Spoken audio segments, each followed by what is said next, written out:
प्रकाश दी पोथी अध्याय पहला। जलाली मनुख दा पुत्र यीशु मसीह दा प्रकाश जिहड़ा परमेश्वर ने अपने दासां नूं विखाउण लई ओहनूं दिता, अर्थात ਉਹ ਗੱਲਾਂ ਜਿਹੜੀਆਂ ਛੇਤੀ ਹੋਣ ਵਾਲੀਆਂ ਹਨ ਅਤੇ ਉਸਨੇ ਆਪਣੇ ਦੂਤ ਦੇ ਹੱਥੀਂ ਭੇਜ ਕੇ ਆਪਣੇ ਦਾਸ ਯਹੂਨਾ ਨੂੰ ਉਹਦਾ ਪਤਾ ਦਿੱਤਾ, ਜਿਹਨੇ ਪਰਮੇਸ਼ਰ ਦੇ ਵਚਨ ਦੀ ਅਤੇ ਯੀਸ਼ੂ ਮਸੀਹ ਦੀ ਸਾਖੀ ਅਰਥਾਤ ਉਹਨਾਂ ਸਭਨਾਂ ਗੱਲਾਂ ਦੀ ਜੋ ਉਹਨੂੰ ਵੇਖੀਆਂ ਸਾਖੀ ਦਿੱਤੀ। ਧੰਨ ਉਹ ਜਿਹੜਾ ਇਸ ਅਗੰਮ ਵਾਕ ਦੀਆਂ ਬਾਣੀਆਂ ਨੂੰ ਪੜ੍ਹਦਾ ਹੈ, ਨਾਲੇ ਉਹ ਜਿਹੜੇ ਸੁਣਦੇ ਹਨ ਅਤੇ ਜੋ ਕੁਝ ਇਹਦੇ ਵਿੱਚ ਲਿਖਿਆ ਹੋਇਆ ਹੈ ਉਹਦੀ ਪਾਲਣਾ ਕਰਦੇ ਹਨ, ਕਿਉਂ ਜੋ ਸਮਾਂ ਨੇੜੇ ਹੈ। ਲਿਖਤਮ ਯਹੂਨਾ ਅੱਗੇ ਜੋਗ ਉਹਨਾਂ 7 ਕਲੀਸਿਆਂ ਨੂੰ ਜਿਹੜੀਆਂ ਅਸੀਆ ਵਿੱਚ ਹਨ ਉਹਦੀ ਵੱਲੋਂ ਜਿਹੜਾ ਹੈ ਅਤੇ ਜਿਹੜਾ ਹੈ ਸੀ ਅਤੇ ਜਿਹੜਾ ਆਉਣ ਵਾਲਾ ਹੈ, ਕਿਰਪਾ ਤੇ ਸ਼ਾਂਤੀ ਤੁਹਾਨੂੰ ਹੋਵੇ। ਨਾਲੇ ਉਹਨਾਂ 7 ਆਤਮਾਵਾਂ ਦੀ ਵੱਲੋਂ ਜਿਹੜੇ ਉਹਦੇ ਸਿੰਘਾਸਣ ਦੇ ਅੱਗੇ ਹਨ, ਨਾਲ ਯੀਸ਼ੂ ਮਸੀਹ ਦੀ ਵੱਲੋਂ ਜਿਹੜਾ ਸੱਚਾ ਗਵਾਹ ਅਤੇ ਮੁਰਦਿਆਂ ਵਿੱਚੋਂ ਜੇਠਾ ਅਤੇ ਧਰਤੀ ਦੇ ਰਾਜਿਆਂ ਦਾ ਹਾਕਮ ਹੈ,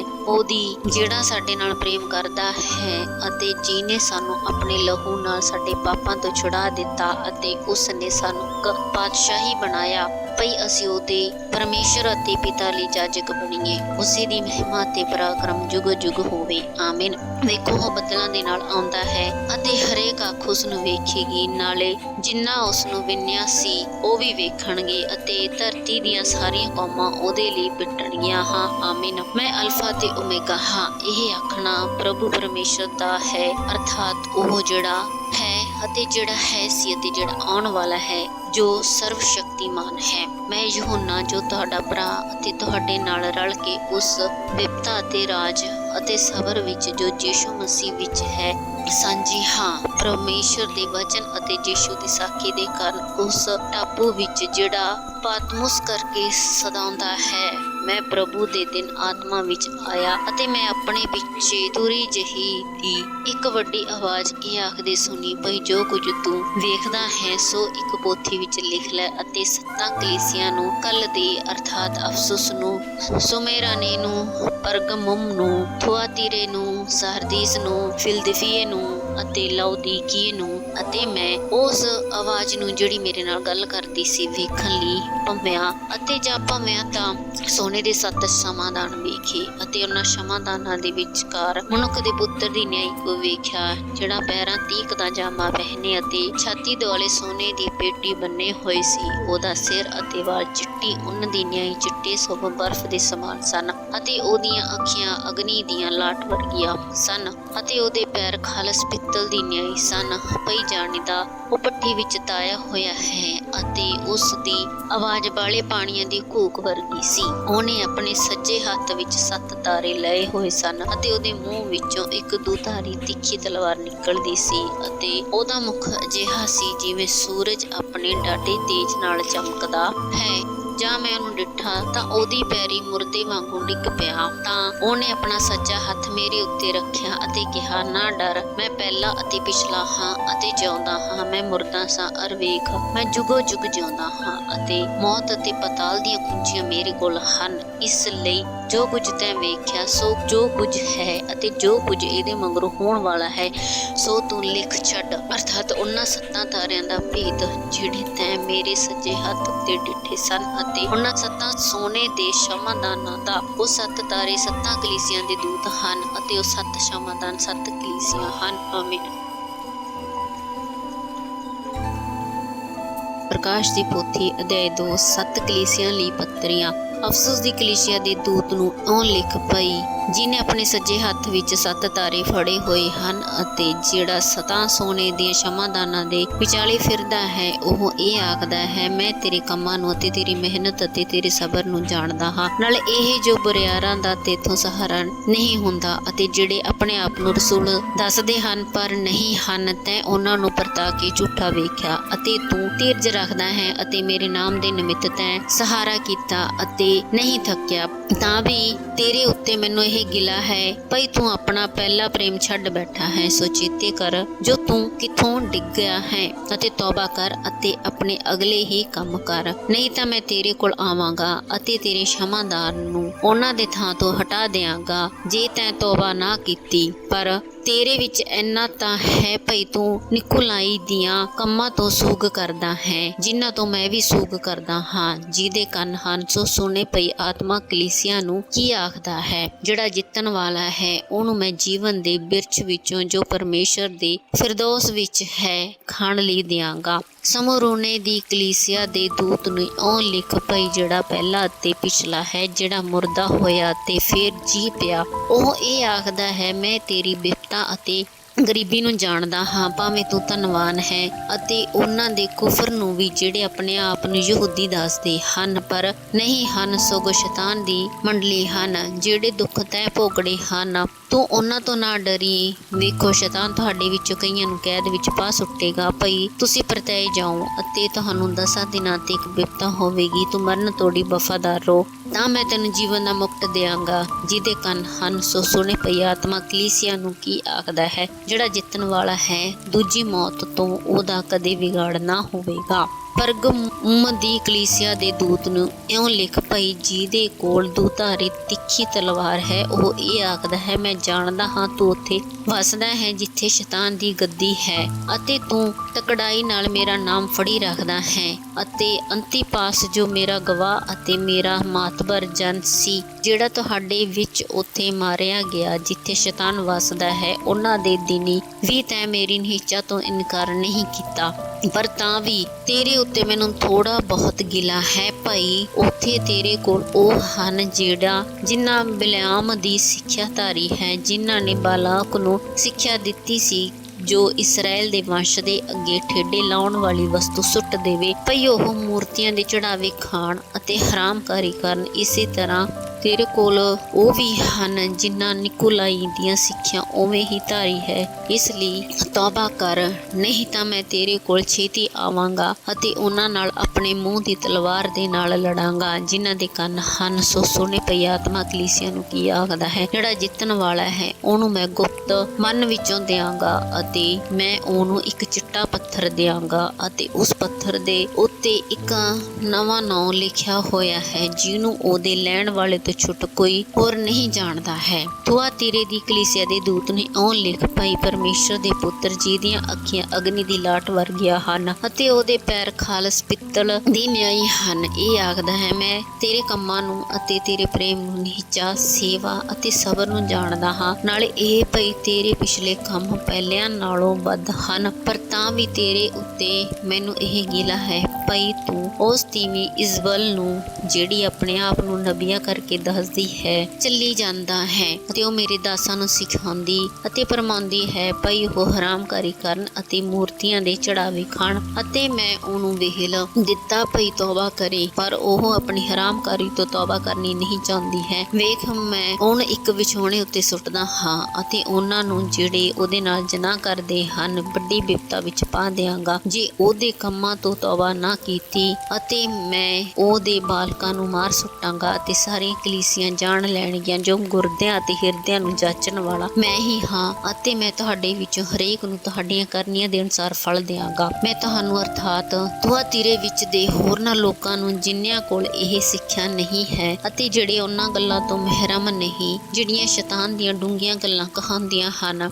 ਇਹ ਕਹਿੰਦਾ ਹਾਂ ਭਈ ਮੈਂ ਤੁਹਾਡੇ ਉੱਤੇ ਹੋਰ ਭਾਰ ਨਹੀਂ ਪਾਉਂਦਾ। ਤਾਂ ਵੀ ਜੋ ਕੁਝ ਤੁਹਾਡੇ ਕੋਲ ਹੈ ਮੇਰੇ ਆਉਣ ਤੱਕ ਉਸ ਨੂੰ ਤਕੜਾਈ ਨਾਲ ਫੜੀ ਰੱਖੋ। ਜਿਹੜਾ ਜਿੱਤਣ ਵਾਲਾ ਹੈ ਤੇ ਜਿਹੜਾ ਅੰਤ ਤੋੜੀ ਮੇਰਿਆਂ ਕੰਮਾਂ ਦੀ ਪਾਲਣਾ ਕਰਦਾ ਹੈ ਉਹਨੂੰ ਮੈਂ ਕੌਮਾਂ ਉੱਤੇ ਇਖਤਿਆਰ ਦਿਆਂਗਾ ਅਤੇ ਉਹ ਲੋਹੇ ਦੇ ਡੰਡੇ ਨਾਲ ਉਹਨਾਂ ਉੱਤੇ ਹੁਕੂਮਤ ਕਰੇਗਾ, ਜਿਵੇਂ ਘੁਮਿਆਰ ਦੇ ਭਾਂਡੇ ਨੂੰ ਚਿਣੀ ਚਿਣੀ ਕਰਕੇ ਦੇਈਦਾ ਹੈ, ਜਿਸ ਪ੍ਰਕਾਰ ਮੈਂ ਵੀ ਆਪਣੇ ਪਿਤਾ ਕੋਲੋਂ ਪਾਇਆ ਹੈ। ਅਤੇ ਮੈਂ ਉਹਨੂੰ ਸਵੇਰ ਦਾ ਤਾਰਾ ਦਿਆਂਗਾ। ਜਿਹਦੇ ਕੰਨ ਹਨ ਸੋ ਸੁਣੇ ਭਈ ਆਤਮਾ ਕਲੀਸਿਆ ਨੂੰ ਕੀ ਆਖਦਾ ਹੈ। ਪ੍ਰਕਾਸ਼ ਦੀ ਪੋਥੀ ਅਧਿਆਇ 3। ਸੱਤ ਕਲੀਸਿਆ ਲਈ ਪੱਤਰੀਆਂ। ਸਾਰਦੀਸ ਦੀ ਕਲੀਸਿਆ ਦੇ ਦੂਤ ਨੇ ਇਉਂ ਲਿਖ ਭਈ ਜਿਹਦੇ ਕੋਲ 7 ਆਤਮੇ ਪਰਮੇਸ਼ਵਰ ਦੇ ਅਤੇ 7 ਤਾਰੇ ਹਨ, ਉਹ ਇਹ ਆਖਦਾ ਹੈ ਮੈਂ ਤੇਰੇ ਕੰਮਾਂ ਨੂੰ ਜਾਣਦਾ ਹਾਂ, ਜੋ ਤੂੰ ਜਿਉਂਦਾ ਕਹਾਂਦਾ ਹੈ ਪਰ ਹੈ ਮੁਰਦਾ। ਚੌਕਸ ਹੋ ਜਾ ਤੇ ਜੋ ਕੁਝ ਰਹਿ ਗਿਆ ਹੈ ਭਾਵੇਂ ਮਰਨ ਵਾਲਾ ਹੋਵੇ ਉਹਨੂੰ ਪੱਕਿਆ ਕਰ, ਕਿਉਂ ਜੋ ਮੈਂ ਤੇਰੇ ਕੰਮਾਂ ਵਿੱਚ ਆਪਣੇ ਪਰਮੇਸ਼ਰ ਦੇ ਅੱਗੇ ਪੂਰੇ ਕੋਈ ਨਹੀਂ ਪਾਏ। ਇਸ ਲਈ ਚੇਤੇ ਕਰ ਭਈ ਤੈਂ ਕਿਸ ਵਿਧ ਪ੍ਰਾਪਤ ਕੀਤਾ ਅਤੇ ਸੁਣਿਆ, ਉਹਦੀ ਪਾਲਣਾ ਕਰਨ ਅਤੇ ਤੌਬਾ ਕਰ। ਉਪਰੰਤ ਜੇ ਤੂੰ ਨਾ ਜਾਗਿਆ ਤਾਂ ਮੈਂ ਚੋਰ ਵਾਂਗੂ ਆਵਾਂਗਾ ਅਤੇ ਤੈਨੂੰ ਮੂਲੋਂ ਪਤਾ ਨਾ ਹੋਵੇਗਾ ਜੋ ਮੈਂ ਤੇਰੇ ਉੱਪਰ ਕਿਹੜੀ ਘੜੀ ਆ ਪਾਵਾਂਗਾ। ਪਰ ਤੇਰੇ ਕੋਲ ਸਾਰ ਦੇਸ ਵਿੱਚ ਥੋੜੇ ਜਣੇ ਹਨ ਜਿਨ੍ਹਾਂ ਆਪਣੇ ਬਸਤਰ ਨੂੰ ਦਾਗ ਨਹੀਂ ਲੱਗਣ ਦਿੱਤਾ ਅਤੇ ਉਹ ਉਜਲੇ ਬਸਤਰ ਪਹਿਨੇ ਮੇਰੇ ਨਾਲ ਫਿਰਨਗੇ। ਇਸ ਲਈ ਜੋ ਉਹ ਸੁਜੋਗ ਹਨ, ਜਿਹੜਾ ਜਿੱਤਣ ਵਾਲਾ ਹੈ ਉਹ ਨੂੰ ਇਸੇ ਪ੍ਰਕਾਰ ਚਿੱਟੇ ਬਸਤਰ ਪਹਿਨਾਏ ਜਾਣਗੇ ਅਤੇ ਮੈਂ ਉਹਦਾ ਨਾਮ ਜੀਵਨ ਦੀ ਪੋਥੀ ਵਿੱਚੋਂ ਕਦੇ ਨਾ ਮਿਟਾਂਗਾ। ਸਗੋਂ ਮੈਂ ਆਪਣੇ ਪਿਤਾ ਦੇ ਅੱਗੇ ਅਤੇ ਉਸ ਦਿਆਂ ਦੂਤਾਂ ਦੇ ਅੱਗੇ ਉਹਦੇ ਨਾਮ ਦਾ ਕਰਾਰ ਕਰਾਂਗਾ। ਜਿਹਦੇ ਕੰਨ ਹਨ ਸੋ ਸੁਣੇ। ਪਈ ਆਤਮਾ ਕਲੀਸਿਆ ਨੂੰ ਕੀ ਆਖਦਾ ਹੈ। ਫਿਲਦਲਫੀਏ ਦੀ ਕਲੀਸਿਆ ਦੇ ਦੂਤ ਨੂੰ ਇਉਂ ਲਿਖ ਭਈ ਉਹ ਜਿਹੜਾ ਪਵਿੱਤਰ ਹੈ, ਜਿਹੜਾ ਸੱਤ ਹੈ, ਜਿਹਦੇ ਕੋਲ ਦਾਊਦ ਦੀ ਕੁੰਜੀ ਹੈ, ਜਿਹੜਾ ਖੋਲਦਾ ਹੈ ਅਤੇ ਕੋਈ ਬੰਦ ਨਹੀਂ ਕਰਦਾ ਅਤੇ ਬੰਦ ਕਰਦਾ ਹੈ ਅਤੇ ਕੋਈ ਨਹੀਂ ਖੋਲਦਾ। ਉਹ ਇਹ ਆਖਦਾ ਹੈ, ਮੈਂ ਤੇਰੇ ਕੰਮਾਂ ਨੂੰ ਜਾਣਦਾ ਹਾਂ। ਵੇਖ, ਮੈਂ ਤੇਰੇ ਸਾਹਮਣੇ ਇੱਕ ਖੁੱਲਿਆ ਹੋਇਆ ਬੂਹਾ ਜਿਹੜਾ ਕਿਸੇ ਤੋਂ ਬੰਦ ਨਹੀਂ ਹੁੰਦਾ ਧਰਿਆ ਹੈ। ਇਸ ਲਈ ਜੋ ਤੈਨੂੰ ਕੁਝ ਸਮਰਥਾ ਹੈ ਅਤੇ ਤੈਂ ਮੇਰੇ ਬਚਨ ਦੀ ਪਾਲਣਾ ਕੀਤੀ ਅਤੇ ਮੇਰੇ ਨਾਮ ਤੋਂ ਇਨਕਾਰ ਨਹੀਂ ਕੀਤਾ। ਵੇਖ, ਮੈਂ ਸ਼ੈਤਾਨ ਦੀ ਮੰਡਲੀ ਵਿੱਚੋਂ ਅਰਥਾਤ ਉਹਨਾਂ ਵਿੱਚੋਂ ਜਿਹੜੇ ਆਪਣੇ ਆਪ ਨੂੰ ਯਹੂਦੀ ਦੱਸਦੇ ਹਨ ਅਤੇ ਨਹੀਂ ਹਨ ਸਗੋਂ ਝੂਠ ਮਾਰਦੇ ਹਨ, ਕਿੰਨਿਆਂ ਨੂੰ ਤੇਰੇ ਗੋਚਰੇ ਕਰਦਾ ਹਾਂ। ਵੇਖ, ਮੈਂ ਅਜਿਹਾ ਕਰਾਂਗਾ ਭਈ ਉਹ ਆਉਣਗੇ ਅਤੇ ਤੇਰੇ ਪੈਰਾਂ ਦੇ ਅੱਗੇ ਮੱਥਾ ਟੇਕਣਗੇ ਤੇ ਜਾਣ ਲੈਣਗੇ ਜੋ ਮੈਂ ਤੇਰੇ ਨਾਲ ਪਿਆਰ ਕੀਤਾ। ਤੈਂ ਜੋ ਮੇਰੇ ਧੀਰਜ ਦੇ ਵਚਨ ਦੀ ਰੱਖਿਆ ਕੀਤੀ, ਤਾਂ ਮੈਂ ਵੀ ਪਰਤਾਵੇ ਦੇ ਉਸ ਸਮੇਂ ਤੋਂ ਜੋ ਧਰਤੀ ਦੇ ਵਾਸੀਆਂ ਦੇ ਪਰਤਾਉਣ ਲਈ ਸਾਰੇ ਸੰਸਾਰ ਉੱਤੇ ਆਉਣ ਵਾਲਾ ਹੈ, ਤੇਰੀ ਰੱਖਿਆ ਕਰਾਂਗਾ। ਮੈਂ ਛੇਤੀ ਆਉਂਦਾ ਹਾਂ। ਜੋ ਕੁਝ ਤੇਰੇ ਕੋਲ ਹੈ ਸੋ ਤਕੜਾਈ ਨਾਲ ਫੜੀ ਰੱਖ, ਕਿਤੇ ਇਹ ਨਾ ਹੋਵੇ ਭਈ ਕੋਈ ਤੇਰਾ ਮੁਕਟ ਲੈ ਲਵੇ। ਜਿਹੜਾ ਜਿੱਤਣ ਵਾਲਾ ਹੈ ਉਹਨੂੰ ਮੈਂ ਆਪਣੇ ਪਰਮੇਸ਼ਰ ਦੀ ਹੈਕਲ ਵਿੱਚ ਇੱਕ ਥੰਮ ਬਣਾਵਾਂਗਾ ਅਤੇ ਉਹ ਫਿਰ ਕਦੇ ਬਾਹਰ ਨਾ ਜਾਵੇਗਾ। ਮੈਂ ਆਪਣੇ ਪਰਮੇਸ਼ਰ ਦਾ ਨਾਮ ਅਤੇ ਆਪਣੇ ਪਰਮੇਸ਼ਰ ਦੀ ਨਗਰੀ ਨਵੀਂ ਯਰੂਸ਼ਲਮ ਦਾ ਨਾਮ, ਜਿਹੜੀ ਪਰਮੇਸ਼ਰ ਵੱਲੋਂ ਸੁਰਗ ਵਿੱਚੋਂ ਉਤਰਦੀ ਹੈ, ਆਪਣਾ ਨਵਾਂ ਨਾਮ ਉਸ ਉੱਤੇ ਲਿਖਾਵਾਂਗਾ। ਜਿਹਦੇ ਕੰਨ ਹਨ ਸੋ ਸੁਣੇ। ਪਈ ਆਤਮਾ ਕਲੀਸਿਆ ਨੂੰ ਕੀ ਆਖਦਾ ਹੈ। ਲਾਉਦੀਕੇ ਦੀ ਕਲੀਸਿਆ ਦੇ ਦੂਤ ਨੂੰ ਇਉਂ ਲਿਖ ਭਈ ਜਿਹੜਾ ਆਮੀਨ ਹੈ, ਜਿਹੜਾ ਵਫਾਦਾਰ ਅਤੇ ਸੱਚਾ ਗਵਾਹ ਹੈ, ਜਿਹੜਾ ਪਰਮੇਸ਼ਰ ਦੀ ਸ੍ਰਿਸ਼ਟ ਦਾ ਮੁੱਢ ਹੈ, ਉਹ ਇਹ ਆਖਦਾ ਹੈ, ਮੈਂ ਤੇਰੇ ਕੰਮਾਂ ਨੂੰ ਜਾਣਦਾ ਹਾਂ ਭਈ ਤੂੰ ਨਾ ਤਾਂ ਠੰਡਾ ਹੈ ਅਤੇ ਨਾ ਤੱਤਾ। ਮੈਂ ਚਾਹੁੰਦਾ ਸਾਂ ਜੋ ਤੂੰ ਠੰਡਾ ਜਾਂ ਤੱਤਾ ਹੁੰਦਾ, ਸੋ ਤੂੰ ਸੀਲ ਗਰਮ ਹੈ, ਨਾ ਤੱਤਾ ਨਾ ਠੰਡਾ। ਇਸ ਕਾਰਨ ਮੈਂ ਤੈਨੂੰ ਆਪਣੇ ਮੂੰਹ ਵਿੱਚੋਂ ਉਗਲ ਸੁੱਟਾਂਗਾ। ਤੂੰ ਜੋ ਆਖਦਾ ਹੈ ਭਈ ਮੈਂ ਧਨਵਾਨ ਹਾਂ ਅਤੇ ਮੈਂ ਮਾਇਆ ਜੋੜੀ ਹੈ ਅਤੇ ਮੈਨੂੰ ਕਾਸੇ ਦੀ ਲੋੜ ਨਹੀਂ ਅਤੇ ਨਹੀਂ ਜਾਣਦਾ ਜੋ ਤੂੰ ਦੁਖੀ, ਮੰਦਭਾਗੀ, ਕੰਗਾਲ, ਅੰਨਾ ਤੇ ਨੰਗਾ ਹੈ, ਤਾਂ ਮੈਂ ਤੈਨੂੰ ਸਲਾਹ ਦਿਆਂਗਾ ਭਈ ਅੱਗ ਵਿੱਚ ਤਾਇਆ ਹੋਇਆ ਸੋਨਾ ਮੇਰੇ ਕੋਲੋਂ ਮੁੱਲ ਲੈ, ਤਾਂ ਜੋ ਤੂੰ ਧਨਵਾਨ ਹੋ ਜਾਵੇਂ ਅਤੇ ਚਿੱਟੇ ਵਸਤਰ ਲੈ, ਤਾਂ ਜੋ ਆਪਣੇ ਉਦਾਲੇ ਪਾਵੇਂ ਅਤੇ ਤੇਰੇ ਨੰਗੇਜ ਦੀ ਲੱਜਾ ਪ੍ਰਗਟ ਨਾ ਹੋਵੇ ਅਤੇ ਆਪਣੀ ਅੱਖੀਆਂ ਵਿੱਚ ਪਾਉਣ ਨੂੰ ਸੁਰਮਾ ਲੈ ਭਈ ਤੂੰ ਸੁਜਾਗਾ ਹੋ ਜਾਵੇਂ। ਮੈਂ ਜਿੰਨਿਆਂ ਨਾਲ ਪਿਆਰ ਕਰਦਾ ਹਾਂ ਉਹਨਿਆਂ ਨੂੰ ਝਿੜਕਦਾ ਅਤੇ ਤਾੜਦਾ ਹਾਂ। ਇਸ ਕਾਰਨ ਉਦਮੀ ਬਣ ਅਤੇ ਤੌਬਾ ਕਰ। ਵੇਖ, ਮੈਂ ਬੂਹੇ ਉੱਤੇ ਖਲੋਤਾ ਅਤੇ ਖੜਖੜਾਉਂਦਾ ਹਾਂ। ਜੇ ਕੋਈ ਮੇਰੀ ਆਵਾਜ਼ ਸੁਣੇ ਅਤੇ ਬੂਹਾ ਖੋਲ ਦੇਵੇ ਤਾਂ ਮੈਂ ਉਹਦੇ ਕੋਲ ਅੰਦਰ ਜਾਵਾਂਗਾ ਅਤੇ ਉਹਦੇ ਨਾਲ ਪ੍ਰਸ਼ਾਦ ਛਕਾਂਗਾ। ਉਹ ਮੇਰੇ ਨਾਲ ਛਕੇਗਾ। ਜਿਹੜਾ ਜਿੱਤਣ ਵਾਲਾ ਹੈ ਉਹਨੂੰ ਮੈਂ ਆਪਣੇ ਸਿੰਘਾਸਨ ਉੱਤੇ ਆਪਣੇ ਨਾਲ ਬਿਠਾਵਾਂਗਾ, ਜਿਸ ਪ੍ਰਕਾਰ ਮੈਂ ਵੀ ਜਿੱਤਿਆ ਅਤੇ ਆਪਣੇ ਪਿਤਾ ਦੇ ਨਾਲ ਉਹਦੇ ਸਿੰਘਾਸਨ ਉੱਤੇ ਬੈਠਾ। ਜਿਹਦੇ ਕੰਨ ਹਨ ਸੋ ਸੁਣੇ। ਪਈ ਆਤਮਾ ਕਲੀਸਿਆ ਨੂੰ ਕੀ ਆਖਦਾ ਹੈ।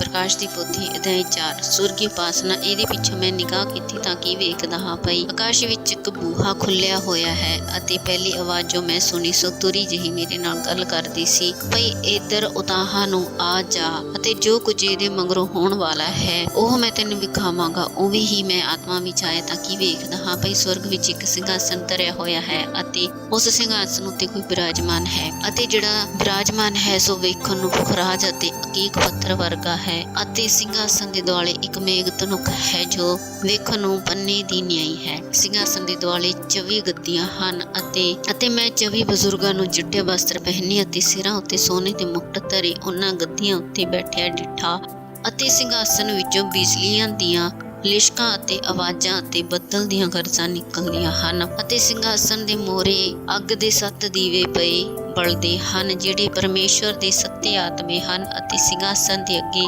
ਬਲੌਰ ਵਰਗਾ ਕੱਚ ਦਾ ਇੱਕ ਸਮੁੰਦਰ ਜਿਹਾ ਹੈ ਅਤੇ ਸਿੰਘਾਸਨ ਦੇ ਵਿਚਾਲੇ ਅਤੇ ਸਿੰਘਾਸਨ ਦੇ ਦੁਆਲੇ 4 ਜੰਤੂ ਹਨ, ਜਿਹੜੇ ਅੱਗਿਓਂ ਪਿੱਛੋਂ ਅੱਖੀਆਂ ਨਾਲ ਭਰੇ ਹੋਏ ਹਨ ਅਤੇ ਪਹਿਲਾ ਜੰਤੂ ਬੱਬਰ ਸ਼ੇਰ ਵਰਗਾ ਹੈ ਅਤੇ ਦੂਜਾ ਜੰਤੂ ਵੇਕੜੇ ਵਰਗਾ ਹੈ ਤੇ ਤੀਜੇ ਜੰਤੂ ਦਾ ਮੂੰਹ ਮਨੁੱਖ ਦੇ ਮੂੰਹ ਜਿਹਾ ਤੇ ਚੌਥਾ ਜੰਤੂ ਉੜਦੇ ਹੋਏ ਉਕਾਬ ਵਰਗਾ ਹੈ ਅਤੇ ਉਹ ਚਾਰੇ ਜੰਤੂ ਜਿਨ੍ਹਾਂ ਵਿੱਚੋਂ ਹਰੇਕ ਦੇ 6-6 ਖੰਭ ਹਨ, ਦੁਆਲਿਓਂ ਅਤੇ ਅੰਦਰੋਂ ਅੱਖੀਆਂ ਇੱਛਿਆਂ ਨਾਲ ਭਰੇ ਹੋਏ ਹਨ ਅਤੇ ਉਹ ਰਾਤ ਦਿਨ ਇਹ ਕਹਿਣ ਤੋਂ ਸਾਹ ਨਹੀਂ ਲੈਂਦੇ, ਪਵਿੱਤਰ ਪਵਿੱਤਰ ਪਵਿੱਤਰ ਹੈ ਪ੍ਰਭੂ ਪਰਮੇਸ਼ਰ ਸਰਵ ਸ਼ਕਤੀਮਾਨ, ਜਿਹੜਾ ਹੈ ਸੀ ਅਤੇ ਹੈ ਅਤੇ ਆਉਣ ਵਾਲਾ ਹੈ। ਜਾਂ ਉਹ ਜੰਤੂ ਦੀ ਜਿਹੜਾ ਸਿੰਘਾਸਨ ਉੱਤੇ ਬਿਰਾਜਮਾਨ ਹੈ ਤੇ ਜਿਹੜਾ ਜੁਗੋ ਜੁਗ ਜਿਉਂਦਾ ਹੈ, ਵਡਿਆਈ ਮਾਣ ਅਤੇ ਧੰਨਵਾਦ ਕਰਨਗੇ ਤਾਂ ਸਭੀ ਬਜ਼ੁਰਗ ਉਸ ਦੇ ਅੱਗੇ ਜਿਹੜਾ ਸਿੰਘਾਸਨ ਉੱਤੇ ਵਿਰਾਜਮਾਨ ਹੈ ਡਿੱਗ ਪੈਣਗੇ ਅਤੇ ਉਹਨੂੰ ਜਿਹੜਾ ਜੁਗੋ ਜੁਗ ਜਿਉਂਦਾ ਹੈ ਮੱਥਾ ਟੇਕਣਗੇ ਅਤੇ ਇਹ ਆਖਦੇ ਆਪਣੇ ਮੁਕਤ ਸਿੰਘਾਸਨ ਦੇ ਅੱਗੇ ਸੁੱਟਣਗੇ। हे ਸਾਡੇ ਪ੍ਰਭੂ ਅਤੇ ਸਾਡੇ ਪਰਮੇਸ਼ਰ, ਤੂੰ ਮਹਿਮਾ ਮਾਣ ਅਤੇ ਸਮਰਥਾ ਲੈਣ ਦੇ ਯੋਗ ਹੈ। ਤੈਂ ਜੋ ਸਾਰੀਆਂ ਵਸਤਾਂ ਰਚੀਆਂ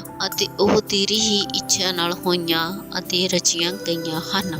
ਆਮੀਨ। ਪ੍ਰਕਾਸ਼ ਦੀ ਪੋਥੀ ਦੇ 5। ਕੋਹਿਆ ਹੋਇਆ ਲੇਲਾ ਜਿਹੜਾ ਸਿੰਘਾਸਨ ਉੱਤੇ ਬਿਰਾਜਮਾਨ ਸੀ, ਮੈਂ ਉਹਦੇ ਸੱਜੇ ਹੱਥ ਵਿੱਚ ਇੱਕ ਪੋਥੀ ਵੇਖੀ ਜੋ ਅੰਦਰੋਂ ਬਾਹਰੋਂ ਲਿਖੀ ਹੋਈ ਅਤੇ 7 ਮੋਹਰਾਂ ਨਾਲ ਬੰਦ ਕੀਤੀ ਹੋਈ ਸੀ ਅਤੇ ਮੈਂ ਇੱਕ ਬੜੀ ਦੂਤ ਨੂੰ ਵੱਡੀ ਆਵਾਜ਼ ਨਾਲ ਇਹ ਪ੍ਰਚਾਰ ਕਰਦੇ ਵੇਖਿਆ, ਭਈ ਪੋਥੀ ਨੂੰ ਖੋਲਣ ਅਤੇ ਉਹਦੀਆਂ ਮੋਹਰਾਂ ਨੂੰ ਤੋੜਨ ਦੇ ਯੋਗ ਕੌਣ ਹੈ? ਨਾ ਸਵਰਗ ਵਿੱਚ, ਨਾ ਧਰਤੀ ਉੱਤੇ, ਨਾ ਧਰਤੀ ਦੇ ਹੇਠ ਕੋਈ ਸੀ ਜੋ ਉਸ ਪੋਥੀ ਨੂੰ ਖੋਲ ਸਕਦਾ ਸੀ ਜਾਂ ਉਸ ਉੱਤੇ ਨਿਗਾਹ ਕਰ ਸਕਦਾ ਸੀ। ਤਾਂ ਮੈਂ ਬਹੁਤ ਰੋਣਾ, ਇਸ ਲਈ ਜੋ ਉਸ ਪੋਥੀ ਦੇ ਖੋਲਣ ਜਾਂ ਉਸ ਉੱਤੇ ਨਿਗਾਹ ਕਰਨ ਦੇ ਯੋਗ ਕੋਈ ਨਾ ਨਿਕਲਿਆ। ਉਹਨਾਂ ਬਜ਼ੁਰਗਾਂ ਵਿੱਚੋਂ ਇੱਕ ਨੇ ਮੈਨੂੰ ਆਖਿਆ, ਨਾ ਰੋ, ਵੇਖ ਉਹ ਬੱਬਰ ਸ਼ੇਰ ਜਿਹੜਾ ਯਹੂਦਾ ਦੇ ਗੋਦ ਵਿੱਚੋਂ ਹੈ ਅਤੇ ਦਾਊਦ ਦੀ ਜੜ ਹੈ, ਉਸ ਪੋਥੀ ਅਤੇ ਉਹਦੀਆਂ 7 ਮੋਹਰਾਂ ਦੇ ਖੋਲਣ ਲਈ ਜਿੱਤ ਗਿਆ ਹੈ। ਅਤੇ ਮੈਂ ਸਿੰਘਾਸਨ ਅਤੇ ਚੌਹਾਂ ਜੰਤੂਆਂ ਦੇ ਵਿਚਾਲੇ ਅਤੇ ਉਹਨਾਂ ਬਜ਼ੁਰਗਾਂ ਦੇ ਵਿਚਾਲੇ ਇੱਕ ਲੇਲੇ ਨੂੰ ਜੋ ਮਾਨੋ ਕੋਹਿਆ ਗਿਆ ਸੀ ਖਲੋਤਾ ਵੇਖਿਆ, ਜਿਹਦੇ 7 ਸਿੰਘ ਅਤੇ 7 ਅੱਖੀਆਂ ਸਨ। ਇਹ ਪਰਮੇਸ਼ਰ ਦੀ 7 ਆਤਮੇ ਹਨ ਜਿਹੜੇ ਸਾਰੀ ਧਰਤੀ ਵਿੱਚ ਇਕੱਲੇ ਹੋਏ ਹਨ ਅਤੇ ਉਹਨਾਂ ਨੇ ਆਣ ਕੇ ਉਸ ਦੇ ਸੱਜੇ ਹੱਥ ਜਿਹੜਾ ਸਿੰਘਾਸਨ ਉੱਤੇ ਵਿਰਾਜਮਾਨ ਸੀ ਉਹ ਪੋਥੀ ਲੈ ਲਈ ਅਤੇ ਜਾਂ ਉਹਨੇ ਪੋਥੀ ਲੈ ਲਈ ਤਾਂ ਚਾਰੇ ਜੰਤੂ ਅਤੇ 24 ਬਜ਼ੁਰਗ ਲੇਲੇ ਦੇ ਅੱਗੇ ਡਿੱਗ ਪਏ ਅਤੇ ਹਰੇਕ ਦੇ ਕੋਲ ਰਬਾਬ ਅਤੇ ਧੂਪ ਨਾਲ ਭਰੇ ਹੋਏ ਸੋਨੇ ਦੇ ਕਟੋਰੇ ਸਨ ਜਿਹੜੇ ਸੰਤਾਂ ਦੀਆਂ ਪ੍ਰਾਰਥਨਾਵਾਂ ਹਨ ਅਤੇ ਉਹ ਇਹ ਆਖਦੇ ਇੱਕ ਨਵਾਂ ਗੀਤ ਗਾਉਂਦੇ ਸਨ, ਤੂੰ ਉਹ ਪੋਥੀ ਲੈਣ ਅਤੇ ਉਹਦੀਆਂ ਮੋਹਰਾਂ ਖੋਲਣ ਦੇ ਯੋਗ ਹੈ, ਕਿਉਂਕਿ ਤੂੰ ਕੋਹਿਆ ਗਿਆ ਸੈਂ ਅਤੇ ਤੈਂ ਆਪਣੇ ਲਹੂ ਨਾਲ ਹਰੇਕ ਗੋਤ ਭਾਖਿਆ, ਉਮਤ ਅਤੇ ਕੌਮ ਵਿੱਚੋਂ ਪਰਮੇਸ਼ਰ ਦੇ ਲਈ ਲੋਕਾਂ ਨੂੰ ਮੁੱਲ ਲਿਆ ਅਤੇ ਉਹਨਾਂ ਨੂੰ ਸਾਡੇ ਪਰਮੇਸ਼ਰ ਲਈ ਇੱਕ ਪਾਤਸ਼ਾਹੀ ਅਤੇ ਜਾਜਕ ਬਣਾਇਆ ਅਤੇ ਉਹ ਧਰਤੀ ਉੱਤੇ ਰਾਜ ਕਰਨਗੇ। ਤਾਂ ਮੈਂ ਡਿੱਠਾ ਅਤੇ ਸਿੰਘਾਸਨ, ਉਹਨਾਂ ਜੰਤੂਆਂ ਅਤੇ ਬਜ਼ੁਰਗਾਂ ਦੇ ਦੁਆਲੇ ਬਹੁਤਿਆਂ ਦੂਤਾਂ ਦੀ ਆਵਾਜ਼ ਸੁਣੀ ਅਤੇ ਉਹਨਾਂ ਦੀ ਗਿਣਤੀ ਲੱਖਾਂ ਤੇ ਕਰੋੜਾਂ ਸੀ ਤੇ ਉਹ ਵੱਡੀ ਆਵਾਜ਼ ਨਾਲ ਇਹ ਆਖਦੇ ਸਨ, ਲੀਲਾ ਜਿਹੜਾ ਕੋਹਿਆ ਗਿਆ ਸੀ, ਸਮਰਥਾ, ਧਨ, ਬੁੱਧ, ਸ਼ਕਤੀ, ਮਾਣ, ਮਹਿਮਾ ਅਤੇ ਧੰਨਵਾਦ ਲੈਣ ਦੇ ਯੋਗ ਹੈ। ਹਰੇਕ ਸ੍ਰਿਸ਼ਟ ਨੂੰ ਜੋ ਸਵਰਗ ਵਿੱਚ ਅਤੇ ਧਰਤੀ ਉੱਤੇ ਅਤੇ ਧਰਤੀ ਦੇ ਹੇਠ ਅਤੇ ਸਮੁੰਦਰ ਉੱਤੇ ਹੈ ਅਤੇ ਸਭੇ ਜੋ ਉਹਦੇ ਵਿੱਚ ਹਨ, ਮੈਂ ਇਹ ਆਖਦੇ ਸੁਣਿਆ, ਜਿਹੜਾ ਸਿੰਘਾਸਨ ਉੱਤੇ ਵਿਰਾਜਮਾਨ ਹੈ ਉਹਦਾ ਅਤੇ ਲੇਲੇ ਦਾ ਧੰਨਵਾਦ, ਮਾਣ, ਮਹਿਮਾ, ਪਰਾਕਰਮ ਜੁਗ ਜੁਗ ਹੋਵੇ। ਚਾਰੇ ਜੰਤੂ ਬੋਲੇ ਆਮੀਨ ਅਤੇ ਉਹਨਾਂ ਬਜ਼ੁਰਗਾਂ ਨੇ ਡਿੱਗ ਕੇ ਮੱਥਾ ਟੇਕਿਆ। ਪ੍ਰਕਾਸ਼ ਦੀ ਪੋਥੀ ਅਧਿਆਇ 6। 6 ਮੋਹਰਾਂ ਦਾ ਤੋੜਿਆ ਜਾਣਾ 4 ਸਵਾਰ। ਜਾਂ ਲੇਲੇ ਨੇ ਉਹਨਾਂ 7 ਮੋਹਰਾਂ ਵਿੱਚੋਂ ਇੱਕ ਨੂੰ ਤੋੜਿਆ ਤਾਂ ਮੈਂ ਡਿੱਠਾ ਅਤੇ 4 ਜੰਤੂਆਂ ਵਿੱਚ ਇੱਕ ਨੂੰ ਬੱਦਲ ਦੀ ਗਰਜ ਜਿਹੀ ਆਵਾਜ਼ ਨਾਲ ਇਹ ਆਖਦੇ ਸੁਣਿਆ, ਭਈ ਆ ਜਾ। ਮੈਂ ਨਿਗਾਹ ਕੀਤੀ ਤਾਂ ਕੀ ਵੇਖਦਾ ਹਾਂ, ਭਈ ਇੱਕ ਨੁਕਰਾ ਘੋੜਾ ਹੈ ਅਤੇ ਉਹਦੇ ਸਵਾਰ ਕੋਲ ਇੱਕ ਕਮਾਨ ਹੈ। ਫਿਰ ਉਹਨੂੰ ਇੱਕ ਮੁਕਟ ਦਿੱਤਾ ਗਿਆ ਅਤੇ ਉਹ ਫਤਿਹ ਕਰਦੇ ਅਤੇ ਫਤਿਹ ਕਰਨ ਨੂੰ ਨਿਕਲ ਤੁਰਿਆ। ਜਾਂ ਉਹਨੇ ਦੂਜੀ ਮੋਹਰ ਤੋੜੀ ਤਾਂ ਮੈਂ ਦੂਜੇ ਜੰਤੂ ਨੂੰ ਇਹ ਆਖਦੇ ਸੁਣਿਆ, ਭਈ ਆ ਜਾ। ਤਾਂ ਇੱਕ ਹੋਰ ਘੋੜਾ ਨਿਕਲਿਆ ਜੋ ਲਾਲ ਸੀ ਅਤੇ ਉਹਦੇ ਸਵਾਰ ਨੂੰ ਇਹ ਦਿੱਤਾ ਗਿਆ, ਭਈ ਧਰਤੀ ਉੱਤੋਂ ਸਲਾਹ ਨੂੰ ਚੁੱਕ ਸੁੱਟੇ ਅਤੇ ਇਹ ਜੋ ਮਨੁੱਖ ਇੱਕ ਦੂਏ ਨੂੰ ਮਾਰ ਖੱਤਣ ਅਤੇ ਇੱਕ ਵੱਡੀ ਸਾਰੀ ਤਲਵਾਰ ਉਹਨੂੰ ਫੜਾਈ ਗਈ। ਜਾਂ ਉਸਨੇ ਤੀਜੀ ਮੋਹਰ ਤੋੜੀ ਤਾਂ ਮੈਂ ਤੀਜੇ ਜੰਤੂ ਨੂੰ ਇਹ ਆਖਦੇ ਸੁਣਿਆ, ਭਈ ਆ ਜਾ। ਮੈਂ ਨਿਗਾਹ ਕੀਤੀ ਤਾਂ ਕੀ ਵੇਖਦਾ ਹਾਂ, ਭਈ ਇੱਕ ਮੁਸ਼ਕੀ ਘੋੜਾ ਹੈ ਅਤੇ ਉਹਦੇ ਸਵਾਰ ਨੇ ਆਪਣੇ ਹੱਥ ਵਿੱਚ ਤੱਕੜੀ ਫੜੀ ਹੋਈ ਹੈ ਅਤੇ ਮੈਂ ਉਹਨਾਂ 4 ਜੰਤੂਆਂ ਦੇ ਵਿੱਚ ਇੱਕ ਆਵਾਜ਼ ਜਹੀ ਇਹ ਆਖਦੇ ਸੁਣੀ, ਭਈ ਕਣਕ 98 ਦੀ ਸੇਰ ਭਰ ਅਤੇ ਜੌਂ 98 ਦੇ 3 ਸੇਰ ਅਤੇ ਤੇਲ ਅਤੇ ਦਾਖ ਰਸ ਦਾ ਵਿਗਾੜ ਨਾ ਕਰੀ। ਜਾਂ ਉਹਨੇ ਚੌਥੀ ਮੋਹਰ ਤੋੜੀ ਤਾਂ ਮੈਂ ਚੌਥੇ ਜੰਤੂ ਦੀ ਆਵਾਜ਼ ਇਹ ਆਖਦੇ ਸੁਣੀ, ਭਈ ਆ ਜਾ। ਮੈਂ ਨਿਗਾਹ ਕੀਤੀ ਤਾਂ ਕੀ ਵੇਖਦਾ ਹਾਂ, ਭਈ ਇੱਕ ਕੂਲਾ ਘੋੜਾ ਹੈ ਅਤੇ ਜਿਹੜਾ ਉਸ ਉੱਤੇ ਸਵਾਰ ਹੈ ਉਹਦਾ ਨਾਮ ਮੌਤ ਹੈ ਅਤੇ ਪਤਾਲ ਉਹਦੇ ਮਗਰ ਚੱਲਿਆ ਆਉਂਦਾ ਹੈ ਅਤੇ ਉਹਨਾਂ ਨੂੰ ਧਰਤੀ ਦੀ ਚੌਥਾਈ ਉੱਤੇ ਇਖਤਿਆਰ ਦਿੱਤਾ ਗਿਆ, ਭਈ ਤਲਵਾਰ ਨਾਲ, ਕਾਲ ਨਾਲ, ਮਰੀ ਨਾਲ ਅਤੇ ਧਰਤੀ ਦਿਆਂ ਦਰਿੰਦਿਆਂ ਦੇ ਰਾਹੀਂ ਮਾਰ ਸੁੱਟਣਾ। ਜਾਂ ਉਹਨੇ 5ਵੀਂ ਮੋਹਰ ਤੋੜੀ ਤਾਂ ਮੈਂ ਜਗਵੇਦੀ ਦੇ ਹੇਠਾਂ ਉਹਨਾਂ ਦੀਆਂ ਜਾਨਾਂ ਨੂੰ ਵੇਖਿਆ ਜਿਹੜੇ ਪਰਮੇਸ਼ਰ ਦੇ ਵਚਨ ਦੇ ਕਾਰਨ ਅਤੇ ਉਸ ਦੀ ਸਾਖੀ ਦੇ ਕਾਰਨ ਜੋ ਉਹਨਾਂ ਨੇ ਭਰੀ ਸੀ ਵੱਡੇ ਗਏ ਸਨ ਅਤੇ ਉਹਨਾਂ ਵੱਡੀ ਆਵਾਜ਼ ਨਾਲ ਪੁਕਾਰ ਕੇ ਇਹ ਆਖਿਆ, ਭਈ ਹੇ ਸੁਆਮੀ ਜੀ, ਜਿਹੜਾ ਪਵਿੱਤਰ ਅਤੇ ਸੱਤ ਹੈ, ਕਦੋਂ ਤੋੜੀ ਤੂੰ ਨਿਉ ਨਹੀਂ ਕਰਦਾ ਅਤੇ ਧਰਤੀ ਦੇ ਵਾਸੀਆਂ ਕੋਲੋਂ ਸਾਡੇ ਲਹੂ ਦਾ ਵੱਟਾ ਨਹੀਂ ਲੈਂਦਾ ਹੈ। ਤਾਂ ਉਹਨਾਂ ਵਿੱਚੋਂ ਹਰੇਕ ਨੂੰ ਚਿੱਟਾ ਵਸਤਰ ਦਿੱਤਾ ਗਿਆ ਅਤੇ ਉਹਨਾਂ ਨੂੰ ਇਹ ਬਚਨ ਹੋਇਆ, ਭਈ ਥੋੜਾ ਚਿਰ ਹੋਰ ਆਰਾਮ ਕਰੋ, ਜਦੋਂ ਤੱਕ ਤੁਹਾਡੇ ਨਾਲ ਦੇ ਦਾਸਾਂ ਅਤੇ ਤੁਹਾਡੇ ਭਰਾਵਾਂ ਦੀ ਜਿਹੜੇ ਤੁਹਾਡੇ ਵਾਂਗੂ ਵੱਢੇ ਜਾਣਗੇ ਗਿਣਤੀ ਪੂਰੀ ਨਾ ਹੋ ਲਵੇ। ਜਾਂ ਉਹਨਾਂ ਨੇ 6ਵੀਂ ਮੋਹਰ ਤੋੜੀ ਤਾਂ ਮੈਂ ਡਿੱਠਾ ਅਤੇ ਵੱਡਾ ਭੁਚਾਲ ਆਇਆ ਅਤੇ ਸੂਰਜ ਵਾਲਾਂ ਦੇ ਪੂਰੇ ਵਰਗਾ ਕਾਲਾ ਹੋ ਗਿਆ ਅਤੇ ਸਾਰਾ ਚੰਦਰਮਾ ਲਹੂ ਜਿਹਾ ਬਣ ਗਿਆ ਅਤੇ ਆਕਾਸ਼ ਦੇ ਤਾਰੇ ਧਰਤੀ ਉੱਤੇ ਡਿੱਗ ਪਏ, ਜਿਸ ਨਾਲ ਹਜ਼ੀਰ ਦੇ ਬੂਟੇ ਤੋਂ ਜਾਂ ਵੱਡੀਆਂ ਨੀਰੀ ਨਾਲ ਝੋਕੇ ਖਾਂਦਾ ਹੈ ਤਾਂ ਉਹਦੇ ਕੱਚੇ ਫਲ ਝੜ ਜਾਂਦੇ ਹਨ ਅਤੇ ਆਕਾਸ਼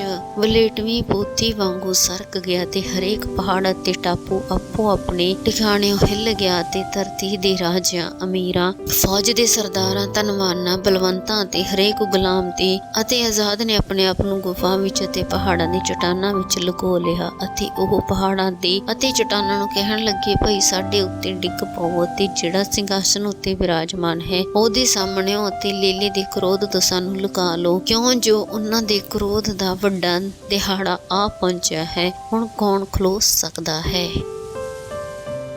ਪ੍ਰਕਾਸ਼ ਦੀ ਪੋਥੀ ਅਧਿਆਇ 7। ਮੋਹਰ ਲਾਏ ਹੋਏ ਇਸਰਾਏਲੀ ਸੁਰਗਵਾਸੀਆਂ ਦਾ ਹਾਲ। ਇਹਦੇ ਮਗਰੋਂ ਮੈਂ ਧਰਤੀ ਦੀਆਂ ਚੌਹਾਂ ਕੁੰਟਾਂ ਉੱਤੇ 4 ਦੂਤ ਖਲੋਤੇ ਹੋਏ ਵੇਖੇ, ਜਿਨ੍ਹਾਂ ਧਰਤੀ ਦੀਆਂ ਚੌਹਾਂ ਪੌਣਾਂ ਨੂੰ ਫੜਿਆ ਹੋਇਆ ਸੀ, ਤਾਂ ਜੋ ਪੌਣ ਧਰਤੀ ਉੱਤੇ ਜਾਂ ਸਮੁੰਦਰ ਉੱਤੇ ਜਾਂ ਕਿਸੇ ਰੁੱਖ ਉੱਤੇ ਨਾ ਵਗੇ। ਅਤੇ ਮੈਂ ਇੱਕ ਹੋਰ ਦੂਤ ਨੂੰ, ਜਿਹਦੇ ਕੋਲ ਅਕਾਲ ਪੁਰਖ ਦੀ ਮੋਹਰ ਸੀ, ਚੜ੍ਹਦੇ ਪਾਸਿਓਂ ਉੱਠਦਾ ਵੇਖਿਆ ਅਤੇ ਉਸ ਨੇ ਉਹਨਾਂ ਚੌਹਾਂ ਦੂਤਾਂ ਨੂੰ, ਜਿਨ੍ਹਾਂ ਨੂੰ ਇਹ ਦਿੱਤਾ ਗਿਆ ਸੀ ਭਈ ਧਰਤੀ ਅਤੇ ਸਮੁੰਦਰ ਦਾ ਵਿਗਾੜ ਕਰਨ, ਵੱਡੀ ਆਵਾਜ਼ ਨਾਲ ਪੁਕਾਰ ਕੇ ਆਖਿਆ, ਜਿੰਨਾ ਚਿਰ ਅਸੀਂ ਆਪਣੇ ਪਰਮੇਸ਼ਰ ਦੇ ਦਾਸਾਂ ਦੇ ਮੱਥੇ ਉੱਤੇ ਮੋਹਰ ਨਾ ਲਾ ਲਈਏ, ਤੁਸੀਂ ਧਰਤੀ ਜਾਂ ਸਮੁੰਦਰ ਜਾਂ ਰੁੱਖਾਂ ਦਾ ਵਿਗਾੜ ਨਾ ਕਰੋ। ਅਤੇ ਜਿਨ੍ਹਾਂ ਉੱਤੇ ਮੋਹਰ ਲੱਗੀ, ਮੈਂ ਉਹਨਾਂ ਦੀ ਗਿਣਤੀ ਸੁਣੀ ਤਾਂ ਇਸਰਾਏਲ ਦੇ ਵੰਸ਼ ਦੇ ਸਭਨਾਂ ਗੋਤਾਂ ਵਿੱਚੋਂ 1,44,000 ਉੱਤੇ ਮੋਹਰ ਲੱਗੀ। ਯਹੂਦਾ ਦੇ ਗੋਤਰ ਵਿੱਚੋਂ 12,000 ਉੱਤੇ ਮੋਹਰ ਲੱਗੀ। ਰੂਬੇਨ ਦੇ ਗੋਤ ਵਿੱਚੋਂ 12,000, ਗਾਦ ਦੇ ਗੋਤਰ ਵਿੱਚੋਂ 12,000, ਆਸ਼ੇਰ ਦੇ ਗੋਤ ਵਿੱਚੋਂ 12,000, ਨਫਤਾਲੀ ਦੇ ਗੋਤ ਵਿੱਚੋਂ 12,000, ਮਨਸ਼ੇ ਦੇ ਗੋਤ ਵਿੱਚੋਂ 12,000, ਸ਼ਮਯੋਨ ਦੇ ਗੋਤ ਵਿੱਚੋਂ 12,000, ਲੇਵੀ ਦੇ ਗੋਤ ਵਿੱਚੋਂ 12,000,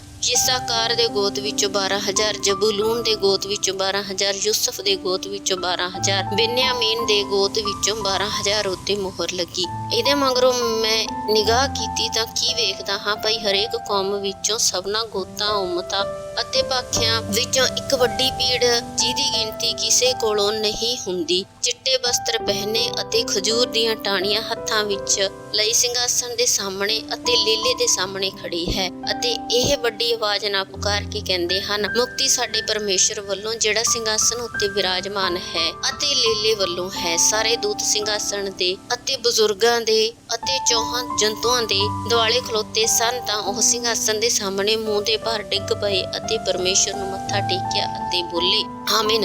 ਸਾਡੇ ਪਰਮੇਸ਼ਰ ਦਾ ਧੰਨਵਾਦ, ਮਹਿਮਾ, ਬੁੱਧ, ਸ਼ੁਕਰ, ਮਾਣ, ਸਮਰਥਾ ਅਤੇ ਸ਼ਕਤੀ ਜੁਗ ਜੁਗ ਹੋਵੇ, ਆਮੀਨ। ਉਹਨਾਂ ਬਜ਼ੁਰਗਾਂ ਵਿੱਚੋਂ ਇੱਕ ਨੇ ਅੱਗੋਂ ਮੈਨੂੰ ਇਹ ਕਹਿ ਕੇ ਪੁੱਛਿਆ, ਭਈ ਇਹ ਜਿਨ੍ਹਾਂ ਚਿੱਟੇ ਵਸਤਰ ਪਹਿਨੇ ਹਨ ਕੌਣ ਹਨ ਅਤੇ ਕਿੱਥੋਂ ਆਏ? ਫਿਰ ਮੈਂ ਉਹਨੂੰ ਆਖਿਆ, ਹੇ ਮੇਰੇ ਪ੍ਰਭੂ ਜੀ, ਤੁਸੀਂ ਜਾਣੋ। ਤਾਂ ਉਹਨੇ ਮੈਨੂੰ ਆਖਿਆ, ਇਹ ਉਹ ਹਨ ਜਿਹੜੇ ਵੱਡੀ ਬਿਪਤਾ ਵਿੱਚੋਂ ਆਉਂਦੇ ਹਨ ਅਤੇ ਉਹਨਾਂ ਆਪਣੇ ਵਸਤਰ ਲੇਲੇ ਦੇ ਲਹੂ ਨਾਲ ਧੋਤੇ ਅਤੇ ਉਹਨਾਂ ਨੂੰ ਚਿੱਟਾ ਕੀਤਾ। ਇਸ ਕਰਕੇ ਉਹ ਪਰਮੇਸ਼ਰ ਦੇ ਸਿੰਘਾਸਨ ਦੇ ਮੋਹਰੇ ਹਨ ਅਤੇ ਉਹਦੀ ਹੈਕਲ ਵਿੱਚ ਰਾਤ ਦਿਨ ਉਹਦੀ ਉਪਾਸਨਾ ਕਰਦੇ ਹਨ ਅਤੇ ਉਹ ਜਿਹੜਾ ਸਿੰਘਾਸਨ ਉੱਤੇ ਵਿਰਾਜਮਾਨ ਹੈ ਆਪਣਾ ਡੇਰਾ ਉਹਨਾਂ ਦੇ ਉੱਤੇ ਤਾਣੇਗਾ। ਉਹ ਫੇਰ ਭੁੱਖੇ ਨਾ ਹੋਣਗੇ, ਨਾ ਫੇਰ ਤਿਹਾਏ ਹੋਣਗੇ, ਨਾ ਧੁੱਪ ਨਾ ਕੋਈ ਲੂ ਉਹਨਾਂ ਉੱਤੇ ਪਵੇਗੀ, ਕਿਉਂ ਜੋ ਲੇਲਾ ਜਿਹੜਾ ਸਿੰਘਾਸਨ ਦੇ ਵਿਚਕਾਰ ਹੈ ਉਹਨਾਂ ਦਾ ਅਯਾਲੀ ਹੋਵੇਗਾ ਅਤੇ ਉਹਨਾਂ ਨੂੰ ਅਮਰਤ ਜਲਦਿਆਂ ਸੋਤਿਆਂ ਕੋਲ ਲੈ ਜਾਵੇਗਾ ਅਤੇ ਪਰਮੇਸ਼ਰ ਉਹਨਾਂ ਦੀਆਂ ਅੱਖਾਂ ਤੋਂ ਹਰੇਕ ਅੰਜੂ ਪੂੰਝੇਗਾ, ਆਮੀਨ। ਪ੍ਰਕਾਸ਼ ਦੀ ਪੋਥੀ ਅਧਿਆਇ 8। 7 ਤੂਰੀਆਂ। ਜਦ 7ਵੀਂ ਮੋਹਰ ਉਹਨੇ ਤੋੜੀ ਤਾਂ ਸਵਰਗ ਵਿੱਚ ਅੱਧੇ ਕੁ ਘੰਟੇ ਤੀਕ ਚੁੱਪਚਾਪ ਰਹੀ ਅਤੇ ਮੈਂ ਉਹਨਾਂ 7 ਦੂਤਾਂ ਨੂੰ ਵੇਖਿਆ ਜਿਹੜੇ ਪਰਮੇਸ਼ਰ ਦੇ ਹਜ਼ੂਰ ਖੜੇ ਰਹਿੰਦੇ ਹਨ ਅਤੇ ਉਹਨਾਂ ਨੂੰ 7 ਤੁਰੀਆਂ ਫੜਾਈਆਂ ਗਈਆਂ। ਫਿਰ ਇੱਕ ਹੋਰ ਦੂਤ ਆਇਆ ਤੇ ਸੋਨੇ ਦੀ ਧੂਪਦਾਨੀ ਲਈ ਜਗਵੇਦੀ ਉੱਤੇ ਜਾ ਖਲੋਤਾ ਅਤੇ ਬਹੁਤ ਸਾਰੀ ਧੂਪ ਉਹਨੂੰ ਦਿੱਤੀ ਗਈ। ਭਾਈ ਉਹ ਉਸ ਨੂੰ ਸਭਨਾ ਸੰਤਾਂ ਦੀਆਂ ਪ੍ਰਾਰਥਨਾਵਾਂ ਦੇ ਨਾਲ ਉਸ ਸੋਨੇ ਦੀ ਜਗਵੇਦੀ ਉੱਤੇ ਦਿਖਾਉਂਦਾ ਰਹੇ ਜਿਹੜੀ ਸਿੰਘਾਸਨ ਦੇ ਅੱਗੇ ਹੈ ਅਤੇ ਧੂਪ ਦਾ ਧੂਆਂ ਸੰਤਾਂ ਦੀਆਂ ਪ੍ਰਾਰਥਨਾ ਨਾਲ ਉਸ ਦੂਤ ਦੇ ਹੱਥੋਂ ਪਰਮੇਸ਼ਰ ਦੇ ਹਜ਼ੂਰ ਅੱਪੜ ਗਿਆ। ਤਾਂ ਦੂਤ ਨੇ ਧੂਪਦਾਨੀ ਲਈ ਅਤੇ ਜਗਵੇਦੀ ਦੀ ਕੁਝ ਅੱਗ ਉਸ ਵਿੱਚ ਭਰ ਕੇ ਧਰਤੀ ਉੱਤੇ ਸੁੱਟ ਦਿੱਤੀ। ਤਾਂ ਬੱਦਲ ਦੀਆਂ ਗਰਜਾਂ ਅਤੇ ਆਵਾਜ਼ਾਂ ਤੇ ਬਿਜਲੀ ਲਿਸ਼ਕਾਂ ਹੋਈਆਂ ਤੇ ਭੂਚਾਲ ਆਇਆ। ਫਿਰ ਉਹਨਾਂ 7 ਦੂਤਾਂ ਨੇ ਜਿਨ੍ਹਾਂ ਕੋਲ 7 ਤੁਰੀਆਂ ਸਨ ਆਪਣੇ ਆਪ ਨੂੰ ਤੁਰੀਆਂ ਵਜਾਉਣ ਲਈ ਤਿਆਰ ਕੀਤਾ। ਪਹਿਲੇ ਨੇ ਤੁਰੀ ਵਜਾਈ ਤਾਂ ਲਹੂ ਨਾਲ ਮਿਲੇ ਹੋਏ ਗੜੇ ਅਤੇ ਅੱਗ ਪ੍ਰਗਟ ਹੋਈ ਅਤੇ ਧਰਤੀ ਉੱਤੇ ਸੁੱਟੀ ਗਈ। ਤਾਂ ਧਰਤੀ ਦੀ 1/3 ਸੜ ਗਈ ਅਤੇ ਰੁੱਖਾਂ ਦੀ 1/3 ਸੜ ਗਈ ਅਤੇ ਸਭ ਹਰਾ ਘਾਹ ਸੜ ਗਿਆ। ਫਿਰ ਦੂਜੇ ਨੇ ਤੁਰੀ ਵਜਾਈ ਤਾਂ ਇੱਕ ਵੱਡਾ ਪਹਾੜ ਜਿਹਾ ਅੱਗ ਨਾਲ ਬਲਦਾ ਹੋਇਆ ਸਮੁੰਦਰ ਵਿੱਚ ਸੁੱਟਿਆ ਗਿਆ ਅਤੇ ਸਮੁੰਦਰ ਦੀ 1/3 ਲਹੂ ਬਣ ਗਈ ਅਤੇ ਸਮੁੰਦਰ ਦੇ ਜਲ ਜੰਤੂਆਂ ਦੀ 1/3 ਮਰ ਗਈ ਅਤੇ ਜਹਾਜ਼ਾਂ ਦੀ 1/3 ਨਸ਼ਟ ਹੋ ਗਈ। ਫਿਰ ਤੀਜੇ ਦੂਤ ਨੇ ਤੁਰੀ ਵਜਾਈ ਤਾਂ ਇੱਕ ਵੱਡਾ ਤਾਰਾ ਮਿਸਾਲ ਵਾਂਗੂ ਬਲਦਾ ਹੋਇਆ ਆਕਾਸ਼ੋਂ ਟੁੱਟਿਆ ਅਤੇ ਨਦੀਆਂ ਦੀ 1/3 ਉੱਤੇ ਅਤੇ ਪਾਣੀਆਂ ਦੀਆਂ ਸੂਬਾਂ ਉੱਤੇ ਜਾ ਪਿਆ। ਉਸ ਤਾਰੇ ਦਾ ਨਾਂ ਨਾਗਦੋਨਾ ਕਰਕੇ ਆਖੀਦਾ ਹੈ ਅਤੇ ਪਾਣੀਆਂ ਦੀ 1/3 ਨਾਗਦੋਨੇ ਜਿਹੀ ਹੋ ਗਈ ਅਤੇ ਉਹਨਾਂ ਪਾਣੀਆਂ ਨਾਲ ਇਸ ਲਈ ਜੋ ਉਹ ਕੌੜੇ ਹੋ ਗਏ ਸਨ ਬਹੁਤੇ ਮਨੁੱਖ ਮਰ ਗਏ। ਫਿਰ ਚੌਥੇ ਦੂਤ ਨੇ ਤੁਰੀ ਵਜਾਈ ਤਾਂ ਸੂਰਜ ਦੀ 1/3 ਅਤੇ ਚੰਦਰਮਾ ਦੀ 1/3 ਅਤੇ ਤਾਰਿਆਂ ਦੀ 1/3 ਮਾਰੀ ਗਈ। ਭਾਈ ਉਹਨਾਂ ਦੀ 1/3 ਹਨੇਰੀ ਹੋ ਜਾਵੇ ਅਤੇ ਦਿਨ ਦੀ 1/3 ਚਾਨਣ ਨਾ ਹੋਵੇ ਅਤੇ ਇਸੇ ਪ੍ਰਕਾਰ ਰਾਤ ਦੀ ਵੀ। ਤਾਂ ਮੈਂ ਨਿਗਾਹ ਕੀਤੀ ਅਤੇ ਕਿ ਉਕਾਬ ਨੂੰ ਆਕਾਸ਼ ਵਿੱਚ ਉੜਦੇ ਅਤੇ ਵੱਡੀ ਆਵਾਜ਼ ਨਾਲ ਇਹ ਕਹਿੰਦੇ ਸੁਣਿਆ, ਭਾਈ ਹਾਏ ਹਾਏ ਹਾਏ। ਧਰਤੀ ਦੇ ਵਾਸੀਆਂ ਨੂੰ ਉਹਨਾਂ 3 ਦੂਤਾਂ ਦੀ ਤੁਰੀ ਦੀਆਂ ਰਹਿੰਦੀਆਂ ਆਵਾਜ਼ਾਂ ਦੇ ਕਾਰਨ ਜਿਨ੍ਹਾਂ ਅਜੇ ਤੁਰੀ ਵਜਾਉਣੀ ਹੈ। ਆਮੀਨ। ਪ੍ਰਕਾਸ਼ ਦੀ ਪੋਥੀ ਅਧਿਆਇ 9। ਅਥਾਹ ਕੁੰਡ ਅਤੇ ਉਹਦਾ ਸਾਲਾ ਟਿੱਡੀ। 5ਵੇਂ ਦੂਤ ਨੇ ਤੁਰੀ ਵਜਾਈ ਤਾਂ ਮੈਂ ਇੱਕ ਤਾਰਾ ਆਕਾਸ਼ੋਂ ਧਰਤੀ ਉੱਤੇ ਡਿੱਗਿਆ ਹੋਇਆ ਵੇਖਿਆ ਤੇ ਅਥਾਹ ਕੁੰਡ ਦੇ ਖੂਹ ਦੀ ਕੁੰਜੀ ਉਹਨੂੰ ਦਿੱਤੀ ਗਈ। ਉਹਨੇ ਅਥਾਹ ਕੁੰਡ ਦੇ ਖੂਹ ਨੂੰ ਖੋਲ੍ਹਿਆ ਤਾਂ ਉਸ ਖੂਹ ਵਿੱਚੋਂ ਧੂੰਆਂ ਵੱਡੇ ਭੱਠੇ ਦੇ ਧੂਏ ਵਾਂਗੂ ਉੱਠਿਆ ਅਤੇ ਖੂਹ ਦੇ ਉਸ ਧੂਏ ਨਾਲ ਸੂਰਜ ਅਤੇ ਪੌਣ ਕਾਲੇ ਹੋ ਗਏ ਅਤੇ ਧੂਏ ਵਿੱਚੋਂ ਧਰਤੀ ਉੱਤੇ ਸਲਾਹ ਦੇ ਟਿੱਡੇ ਨਿਕਲ ਆਏ ਅਤੇ ਉਹਨਾਂ ਨੂੰ ਬਲ ਦਿੱਤਾ ਗਿਆ ਜਿਵੇਂ ਧਰਤੀ ਦੀਆਂ ਹਠੋਇਆਂ ਦਾ ਬਲ ਹੁੰਦਾ ਹੈ।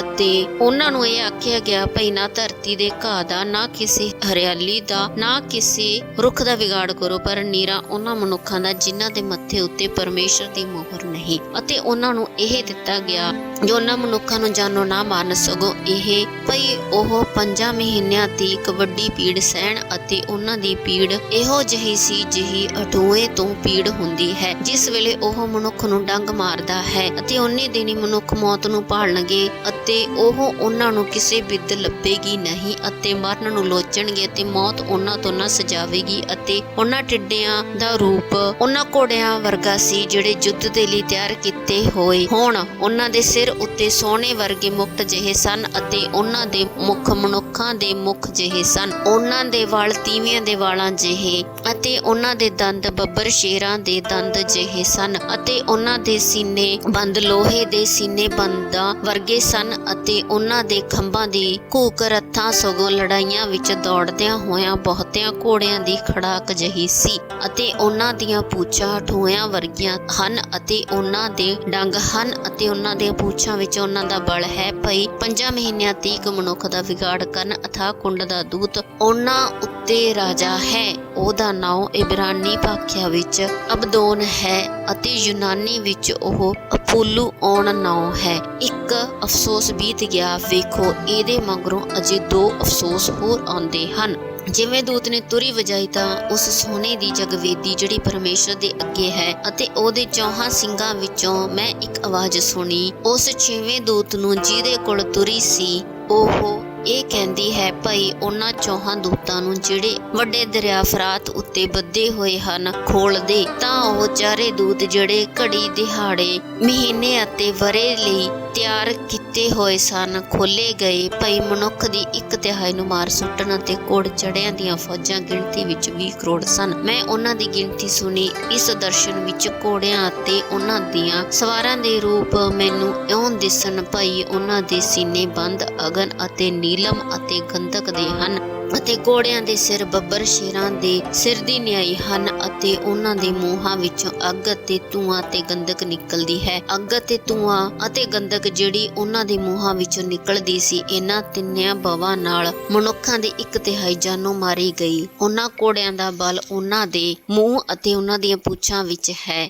ਕਿਉਂ ਜੋ ਉਹਨਾਂ ਦੀਆਂ ਪੂਛਾਂ ਸੱਪਾਂ ਵਰਗੀਆਂ ਹਨ ਅਤੇ ਉਹਨਾਂ ਦੇ ਸਿਰ ਵੀ ਹਨ ਅਤੇ ਉਹ ਉਹਨਾਂ ਦੇ ਨਾਲ ਵਿਗਾੜ ਕਰਦੇ ਹਨ। ਅਤੇ ਰਹਿੰਦਿਆਂ ਮਨੁੱਖਾਂ ਨੇ ਜਿਹੜੇ ਇਹਨਾਂ ਬਵਾਂ ਨਾਲ ਮਾਰੇ ਨਹੀਂ ਗਏ ਸਨ, ਆਪਣੇ ਹੱਥਾਂ ਦੇ ਕੰਮਾਂ ਤੋਂ ਤੌਬਾ ਨਾ ਕੀਤੀ ਭਈ ਉਹ ਭੂਤਾਂ ਦੀ ਅਤੇ ਸੋਨੇ ਚਾਂਦੀ ਪਿੱਤਲ ਪੱਥਰ ਅਤੇ ਕਾਠ ਦੀਆਂ ਮੂਰਤੀਆਂ ਦੀ ਪੂਜਾ ਨਾ ਕਰਨਾ, ਜਿਹੜੀਆਂ ਨਾ ਵੇਖ ਨਾ ਸੁਣ ਨਾ ਤੁਰ ਸਕਦੀਆਂ ਹਨ। ਨਾ ਉਹਨਾਂ ਆਪਣੇ ਖੂਨਾਂ ਤੋਂ, ਨਾ ਆਪਣੀਆਂ ਜਾਦੂਗਰੀਆਂ ਤੋਂ, ਨਾ ਆਪਣੀ ਹਰਾਮ ਤੋਂ, ਨਾ ਆਪਣੀ ਚੋਰੀਆਂ ਤੋਂ ਤੌਬਾ ਕੀਤੀ। ਪ੍ਰਕਾਸ਼ ਦੀ ਪੋਥੀ ਅਧਿਆਇ 10। ਛੋਟੀ ਪੋਥੀ ਕੌੜੀ ਹੈ। ਮੈਂ ਇੱਕ ਹੋਰ ਬਲੀ ਦੂਤ ਨੂੰ ਬੱਦਲ ਪਹਿਨੀ ਆਕਾਸ਼ੋਂ ਉਤਰਦੇ ਵੇਖਿਆ ਅਤੇ ਉਸ ਦੇ ਸਿਰ ਉੱਤੇ ਮੇਘ ਧਨੁਕ ਸੀ ਅਤੇ ਉਸ ਦਾ ਮੂੰਹ ਸੂਰਜ ਵਰਗਾ ਅਤੇ ਉਸ ਦੇ ਪੈਰ ਅਗਨ ਦੀਆਂ ਥੰਬਾਂ ਵਰਗੇ ਸਨ ਅਤੇ ਆਪਣੇ ਹੱਥ ਵਿੱਚ ਇੱਕ ਖੁੱਲੀ ਹੋਈ ਛੋਟੀ ਜਿਹੀ ਪੋਥੀ ਉਸ ਨੇ ਫੜੀ ਸੀ। ਉਸ ਨੇ ਆਪਣੇ ਸੱਜੇ ਪੈਰ ਨੂੰ ਸਮੁੰਦਰ ਉੱਤੇ ਅਤੇ ਖੱਬੇ ਨੂੰ ਧਰਤੀ ਉੱਤੇ ਟਿਕਾਇਆ ਤਾਂ ਉਸ ਨੇ ਵੱਡੀ ਆਵਾਜ਼ ਨਾਲ ਇਉਂ ਪੁਕਾਰਿਆ ਜਿਉਂ ਬੱਬਰ ਸ਼ੇਰ ਗੱਜਦਾ ਹੈ। ਜਾਂ ਉਸ ਨੇ ਪੁਕਾਰਿਆ ਤਾਂ 7 ਬੱਦਲਾਂ ਦੀਆਂ ਗਰਜਾਂ ਨੇ ਆਪਣੀਆਂ ਆਵਾਜ਼ਾਂ ਦਿੱਤੀਆਂ ਅਤੇ ਜਾਂ ਉਹ 7 ਗਰਜਾਂ ਬੋਲ ਹਟੀਆਂ ਤਾਂ ਮੈਂ ਲਿਖਣ ਲੱਗਾ ਅਤੇ ਮੈਂ ਇੱਕ ਆਵਾਜ਼ ਆਕਾਸ਼ੋਂ ਇਹ ਆਖਦੀ ਸੁਣੀ ਭਈ ਜਿਹੜੀਆਂ ਗੱਲਾਂ ਉਹਨਾਂ 7 ਗਰਜਾਂ ਨੇ ਸੁਣਾਈਆਂ ਉਹਨਾਂ ਉੱਤੇ ਮੋਹਰ ਲਾ ਅਤੇ ਉਹਨਾਂ ਨੂੰ ਨਾ ਲਿਖ। ਜਿਹੜੇ ਦੂਤ ਨੂੰ ਮੈਂ ਸਮੁੰਦਰ ਅਤੇ ਧਰਤੀ ਉੱਤੇ ਖਲੋਤੇ ਵੇਖਿਆ ਸੀ, ਉਸ ਨੇ ਆਪਣਾ ਸੱਜਾ ਹੱਥ ਆਕਾਸ਼ ਉੱਤੇ ਉਠਾਇਆ ਅਤੇ ਜਿਹੜਾ ਜੁਗੋ ਜੁਗ ਜਿਉਂਦਾ ਹੈ, ਜਿਹਨੇ ਆਕਾਸ਼ ਅਤੇ ਜੋ ਕੁਝ ਉਸ ਦੇ ਵਿੱਚ ਹੈ ਅਤੇ ਧਰਤੀ ਅਤੇ ਜੋ ਕੁਝ ਉਸ ਦੇ ਵਿੱਚ ਹੈ ਅਤੇ ਸਮੁੰਦਰ ਅਤੇ ਜੋ ਕੁਝ ਉਹਦੇ ਵਿੱਚ ਹੈ ਉਤਪਤ ਕੀਤਾ, ਉਹਦੀ ਸਹੁੰ ਖਾਧੀ ਭਈ ਹੋਰ ਚਿਰ ਨਹੀਂ ਲੱਗੇਗਾ, ਸਗੋਂ 7ਵੇਂ ਦੂਤ ਦੀ ਆਵਾਜ਼ ਦੇ ਦੇਣੀ ਜਾਂ ਉਹ ਤੁਰੀ ਵਜਾਵੇਗਾ ਤਾਂ ਪਰਮੇਸ਼ਰ ਦਾ ਭੇਤ ਸੰਪੂਰਨ ਹੋਵੇਗਾ, ਜਿਵੇਂ ਉਹਨੇ ਆਪਣੇ ਦਾਸਾਂ ਨੂੰ ਅਰਥਾਤ ਨਬੀਆਂ ਨੂੰ ਇਹਦੀ ਖੁਸ਼ਖਬਰੀ ਦਿੱਤੀ ਸੀ। ਅਤੇ ਜਿਹੜੀ ਆਵਾਜ਼ ਮੈਂ ਆਕਾਸ਼ੋਂ ਸੁਣੀ ਸੀ, ਮੈਂ ਉਹਨੂੰ ਆਪਣੇ ਨਾਲ ਫੇਰ ਗੱਲਾਂ ਕਰਦੇ ਅਤੇ ਇਹ ਆਖਦੇ ਸੁਣਿਆ ਭਈ ਜਾ ਉਹ ਪੋਥੀ ਲੈ ਜੋ ਉਸ ਦੂਤ ਦੇ ਹੱਥ ਵਿੱਚ ਖੁੱਲੀ ਪਈ ਹੈ, ਜਿਹੜਾ ਸਮੁੰਦਰ ਅਤੇ ਧਰਤੀ ਉੱਤੇ ਖਲੋਤਾ ਹੈ। ਅਤੇ ਮੈਂ ਉਸ ਦੂਤ ਦੇ ਕੋਲ ਜਾ ਕੇ ਉਸ ਨੂੰ ਕਿਹਾ ਉਹ ਛੋਟੀ ਪੋਥੀ ਮੈਨੂੰ ਦੇ ਅਤੇ ਉਹਨੇ ਮੈਨੂੰ ਆਖਿਆ ਲੈ ਅਤੇ ਇਹਨੂੰ ਖਾ ਜਾ, ਇਹ ਤੇਰੇ ਢਿੱਡ ਨੂੰ ਤਾਂ ਕੌੜਿਆਂ ਕਰ ਦੇਵੇਗੀ ਪਰ ਤੇਰੇ ਮੂੰਹ ਵਿੱਚ ਸ਼ਹਿਦ ਜਿਹੀ ਮਿੱਠੀ ਲੱਗੇਗੀ। ਤਾਂ ਮੈਂ ਉਹ ਛੋਟੀ ਪੋਥੀ ਦੂਤ ਦੇ ਹੱਥੋਂ ਲੈ ਲਈ ਅਤੇ ਉਹਨੂੰ ਖਾਧਾ ਅਤੇ ਉਹ ਮੇਰੇ ਮੂੰਹ ਵਿੱਚ ਸ਼ਹਿਦ ਜਿਹੀ ਮਿੱਠੀ ਲੱਗੀ ਅਤੇ ਜਾਂ ਮੈਂ ਉਹਨੂੰ ਖਾ ਲਿਆ ਤਾਂ ਮੇਰਾ ਢਿੱਡ ਕੌੜਾ ਹੋ ਗਿਆ। ਅਤੇ ਉਹਨਾਂ ਮੈਨੂੰ ਆਖਿਆ ਤੈਨੂੰ ਬਹੁਤਿਆਂ ਲੋਕਾਂ, ਕੌਮਾਂ, ਭਾਖਿਆਂ ਤੇ ਰਾਜਿਆਂ ਉੱਤੇ ਫਿਰ ਅਗਾਮ ਵਾਹ ਕਰਨਾ ਪਵੇਗਾ। ਆਮੀਨ। ਪ੍ਰਕਾਸ਼ ਦੀ ਪੋਥੀ ਅਧਿਆਇ 11। 2 ਗਵਾਹ ਤਾਂ ਡੰਡੇ ਵਰਗਾ ਇੱਕ ਕਾਨਾ ਮੈਨੂੰ ਦਿੱਤਾ ਗਿਆ ਤੇ ਇਹ ਵਚਨ ਹੋਇਆ ਭਾਈ ਉੱਠ ਅਤੇ ਪਰਮੇਸ਼ਰ ਦੀ ਹੈਕਲ ਨੂੰ ਅਤੇ ਜਗਵੇਦੀ ਨੂੰ ਅਤੇ ਉਹਨਾਂ ਨੂੰ ਜਿਹੜੇ ਉੱਥੇ ਭਜਨ ਕਰਦੇ ਹਨ ਮਿਣ ਲੈ ਅਤੇ ਉਸ ਵੇੜੇ ਨੂੰ ਜਿਹੜਾ ਹੈਕਲੋਂ ਬਾਹਰ ਹੈ ਛੱਡ ਲੈ ਤੇ ਉਹਨੂੰ ਨਾ ਮਿਣ, ਇਸ ਲਈ ਜੋ ਉਹ ਪਰਾਈਆਂ ਕੌਮਾਂ ਨੂੰ ਦਿੱਤਾ ਗਿਆ ਹੈ ਤੇ ਉਹ ਪਵਿੱਤਰ ਨਗਰੀ ਨੂੰ 42 ਮਹੀਨਿਆਂ ਤੀਕ ਲਤਾੜਨਗੀਆਂ। ਮੈਂ ਆਪਣੇ ਦੋਹਾਂ ਗਵਾਹਾਂ ਨੂੰ ਇਹ ਦਾਨ ਕਰਾਂਗਾ ਭਈ ਉਹ ਤੱਪੜ ਪਹਿਨੇ 1260 ਦਿਨ ਅਗੰਮ ਵਾਕ ਕਰਨਗੇ। ਇਹ ਉਹ ਜੈਤੂਨ ਦੇ ਰੁੱਖ ਅਤੇ 2 ਸ਼ਮਾਦਾਨ ਹਨ ਜਿਹੜੇ ਧਰਤੀ ਦੇ ਪ੍ਰਭੂ ਦੀ ਦਰਗਾਹੇ ਖਲੋਤੇ ਰਹਿੰਦੇ ਹਨ। ਜੇ ਕੋਈ ਉਹਨਾਂ ਦਾ ਵਿਗਾੜ ਕਰਨਾ ਚਾਹੇ ਤਾਂ ਉਹਨਾਂ ਦੇ ਮੂੰਹੋਂ ਅੱਗ ਨਿਕਲਦੀ ਹੈ ਅਤੇ ਉਹਨਾਂ ਦੇ ਵੈਰੀਆਂ ਨੂੰ ਝੱਟ ਕਰ ਜਾਂਦੀ ਹੈ। ਸੋ ਜੇ ਕੋਈ ਉਹਨਾਂ ਦਾ ਵਿਗਾੜ ਕਰਨਾ ਚਾਹੇ ਤਾਂ ਅਵਸ਼ ਹੈ ਜੋ ਉਹ ਇਸੇ ਪ੍ਰਕਾਰ ਮਾਰਿਆ ਜਾਵੇ। ਆਕਾਸ਼ ਬੰਦ ਕਰਨਾ ਉਹਨਾਂ ਦੇ ਵੱਸ ਹੈ ਭਾਈ ਉਹਨਾਂ ਦੇ ਅਗੰਮ ਵਾਕ ਦੇ ਦਿਨੀ ਵਰਖਾ ਨਾ ਪਵੇ ਅਤੇ ਪਾਣੀ ਉਹਨਾਂ ਦੇ ਵੱਸ ਵਿੱਚ ਹਨ ਭਾਈ ਉਹਨਾਂ ਨੂੰ ਲਹੂ ਬਣਾ ਦੇਣ ਅਤੇ ਜਦ ਕਦੇ ਉਹਨਾਂ ਦਾ ਜੀ ਕਰੇ ਧਰਤੀ ਨੂੰ ਸਭ ਪ੍ਰਕਾਰ ਦੀਆਂ ਬਾਵਾਂ ਨਾਲ ਮਾਰਨ। ਜਦ ਉਹ ਆਪਣੀ ਸਾਖੀ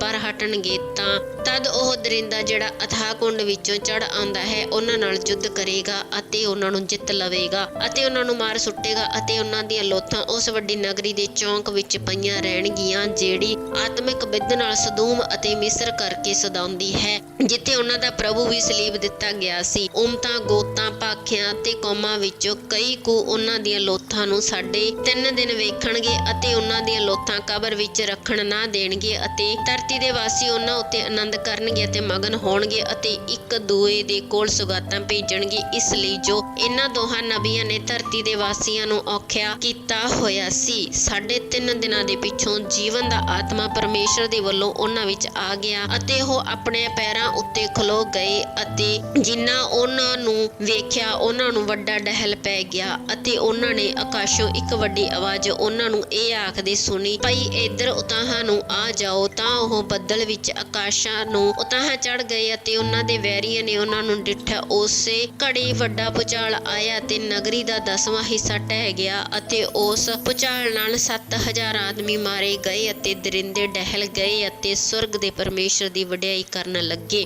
ਦੂਜਾ ਅਫਸੋਸ ਕੀਤਾ ਗਿਆ। ਵੇਖੋ, ਤੀਜਾ ਅਫਸੋਸ ਝੱਬਦੇ ਆਉਂਦਾ ਹੈ। ਫਿਰ 7ਵੇਂ ਦੂਤ ਨੇ ਤੁਰੀ ਵਜਾਈ ਤਾਂ ਸੁਰਗ ਵਿੱਚ ਇੱਕ ਵੱਡੀ ਆਵਾਜ਼ ਇਹ ਆਖਦਿਆਂ ਆਈ, ਜਗਤ ਦਾ ਰਾਜ ਸਾਡੇ ਪ੍ਰਭੂ ਦਾ ਹੈ ਅਤੇ ਉਹਦੇ ਮਸੀਹ ਦਾ ਹੋ ਗਿਆ ਹੈ ਅਤੇ ਉਹ ਜੁਗੋ ਜੁਗ ਰਾਜ ਕਰੇਗਾ। ਉਹ 24 ਬਜ਼ੁਰਗ ਜਿਹੜੇ ਪਰਮੇਸ਼ਰ ਦੇ ਹਜ਼ੂਰ ਆਪੋ ਆਪਣੀਆਂ ਗੱਦੀਆਂ ਉੱਤੇ ਬੈਠੇ ਹੋਏ ਸਨ, ਮੂੰਹ ਦੇ ਭਾਰ ਡਿੱਗ ਪਏ ਅਤੇ ਪਰਮੇਸ਼ਰ ਨੂੰ ਮੱਥਾ ਟੇਕ ਕੇ ਇਹ ਕਹਿਣ ਲੱਗੇ, ਹੇ ਪ੍ਰਭੂ ਪਰਮੇਸ਼ਰ ਸਰਬ ਸ਼ਕਤੀਮਾਨ, ਜਿਹੜਾ ਹੈ ਅਤੇ ਜਿਹੜਾ ਹੈ ਸੀ, ਅਸੀਂ ਤੇਰਾ ਧੰਨਵਾਦ ਕਰਦੇ ਹਾਂ, ਇਸ ਲਈ ਜੋ ਤੈਂ ਆਪਣੀ ਵੱਡੀ ਸਮਰੱਥਾ ਲੈ ਕੇ ਰਾਜ ਕੀਤਾ। ਕੌਮਾਂ ਕ੍ਰੋਧਵਾਨ ਹੋਈਆਂ ਤਾਂ ਤੇਰਾ ਕ੍ਰੋਧ ਆਣ ਪਿਆ ਅਤੇ ਮੁਰਦਿਆਂ ਦਾ ਸਮਾਂ ਆ ਪਹੁੰਚਾ, ਭਈ ਉਹਨਾਂ ਦਾ ਨਿਆਂ ਹੋਵੇ ਅਤੇ ਤੂੰ ਆਪਣੇ ਦਾਸਾਂ ਨੂੰ ਅਰਥਾਤ ਨਬੀਆਂ ਨੂੰ, ਸੰਤਾਂ ਨੂੰ ਅਤੇ ਉਹਨਾਂ ਨੂੰ ਜੋ ਤੇਰੇ ਨਾਮ ਤੋਂ ਭੈ ਰੱਖਦੇ ਹਨ, ਕੀ ਛੋਟੇ ਕੀ ਵੱਡੇ ਨੂੰ ਫਲ ਦੇਵੇ ਅਤੇ ਉਹਨਾਂ ਦਾ ਨਾਸ਼ ਕਰੇ ਜੋ ਧਰਤੀ ਦਾ ਨਾਸ਼ ਕਰਨ ਵਾਲੇ ਹਨ। ਅਤੇ ਪਰਮੇਸ਼ਰ ਦੀ ਹੈਕਲ ਜਿਹੜੀ ਸੁਰਗ ਵਿੱਚ ਹੈ ਖੋਲੀ ਗਈ ਅਤੇ ਉਹਦੀ ਹੈਕਲ ਵਿੱਚ ਉਹਦੇ ਨੇਮ ਦਾ ਸੰਦੂਕ ਦਿਸ ਪਿਆ ਅਤੇ ਬਿਜਲੀ ਦੀਆਂ ਲਿਸ਼ਕਾਂ ਅਤੇ ਆਵਾਜ਼ਾਂ ਅਤੇ ਬੱਦਲ ਦੀਆਂ ਗਰਜਾਂ ਹੋਈਆਂ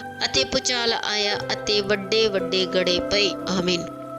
ਪ੍ਰਕਾਸ਼ ਦੀ ਪੋਥੀ ਅਧਿਆਇ 12। ਇਸਤਰੀ ਅਤੇ ਲਾਲ ਅਜਗਰ। ਆਕਾਸ਼ ਉੱਤੇ ਇੱਕ ਵੱਡਾ ਨਿਸ਼ਾਨ ਦਿਸਿਆ, ਅਰਥਾਤ ਇੱਕ ਇਸਤਰੀ ਜਿਹੜੀ ਸੂਰਜ ਪਹਿਨੀ ਹੋਈ ਸੀ ਅਤੇ ਚੰਦਰਮਾ ਉਹਦੇ ਪੈਰਾਂ ਹੇਠ ਅਤੇ 12 ਤਾਰਿਆਂ ਦਾ ਮੁਕਟ ਉਹਦੇ ਸਿਰ ਉੱਤੇ ਸੀ।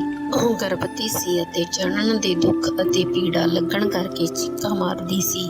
ਅਤੇ ਆਕਾਸ਼ ਉੱਤੋਂ ਇੱਕ ਹੋਰ ਨਿਸ਼ਾਨ ਦਿਸਿਆ ਤੇ ਵੇਖੋ, ਇੱਕ ਵੱਡਾ ਭਾਰਾ ਲਾਲ ਅਜਗਰ ਸੀ, ਜਿਹਦੇ 7 ਸਿਰ ਅਤੇ 10 ਸਿੰਗ ਸਨ ਅਤੇ ਉਹਦਿਆਂ ਸਿਰਾਂ ਉੱਤੇ ਸਖਤ ਮੁਕਟ ਅਤੇ ਉਹਦੀ ਪੂਛ ਨੇ ਆਕਾਸ਼ ਦੇ ਤਾਰਿਆਂ ਦੀ 1/3 ਨੂੰ ਵਲੇਟ ਕੇ ਖਿੱਚਿਆ ਅਤੇ ਉਹਨਾਂ ਨੂੰ ਧਰਤੀ ਤੇ ਦੇ ਮਾਰਿਆ। ਅਤੇ ਉਹ ਅਜਗਰ ਉਸ ਇਸਤਰੀ ਦੇ ਅੱਗੇ ਜਿਹੜੀ ਜਣਨ ਲੱਗੀ ਸੀ ਜਹਾਂ ਖਲੋਤਾ ਪਈ, ਜਿਸ ਵੇਲੇ ਉਹ ਜਣੇ ਤਾਂ ਉਹਦੇ ਬਾਲਕ ਨੂੰ ਭੱਜ ਲਵੇ। ਉਹ ਇੱਕ ਪੁੱਤਰ, ਇੱਕ ਨਰ ਬਾਲਜਣੀ, ਜਿਹਦੇ ਲੋਹੇ ਦੇ ਡੰਡੇ ਨਾਲ ਸਭਨਾ ਕੌਮਾਂ ਉੱਤੇ ਹਕੂਮਤ ਕਰਨੀ ਹੈ, ਅਤੇ ਉਹਦਾ ਬਾਲਕ ਪਰਮੇਸ਼ਰ ਕੋਲ ਅਤੇ ਉਹਦੇ ਸਿੰਘਾਸਨ ਕੋਲ ਉਠਾਇਆ ਗਿਆ। ਅਤੇ ਉਹ ਇਸਤਰੀ ਉਜਾੜ ਵਿੱਚ ਨੱਸ ਗਈ, ਜਿੱਥੇ ਪਰਮੇਸ਼ਰ ਦੇ ਵੱਲੋਂ ਇੱਕ ਥਾਂ ਉਹਦੇ ਲਈ ਤਿਆਰ ਕੀਤਾ ਹੋਇਆ ਹੈ, ਭਈ ਉੱਥੇ 1260 ਦਿਨ ਉਹਦੀ ਪਿਰਤਪਾਲ ਹੋਵੇ। ਫਿਰ ਸਵਰਗ ਵਿੱਚ ਯੁੱਧ ਹੋਇਆ। ਮਿਕਾਇਲ ਅਤੇ ਉਹਦੇ ਦੂਤ ਅਜਗਰ ਨਾਲ ਲੜਨ ਨੂੰ ਨਿਕਲੇ ਅਤੇ ਅਜਗਰ ਲੜਿਆ, ਨਾਲੇ ਉਹਦੇ ਦੂਤ, ਪਰ ਇਹ ਪ੍ਰਬਲ ਨਾ ਹੋਏ ਅਤੇ ਨਾ ਸਵਰਗ ਵਿੱਚ ਇਹਨਾਂ ਨੂੰ ਥਾਂ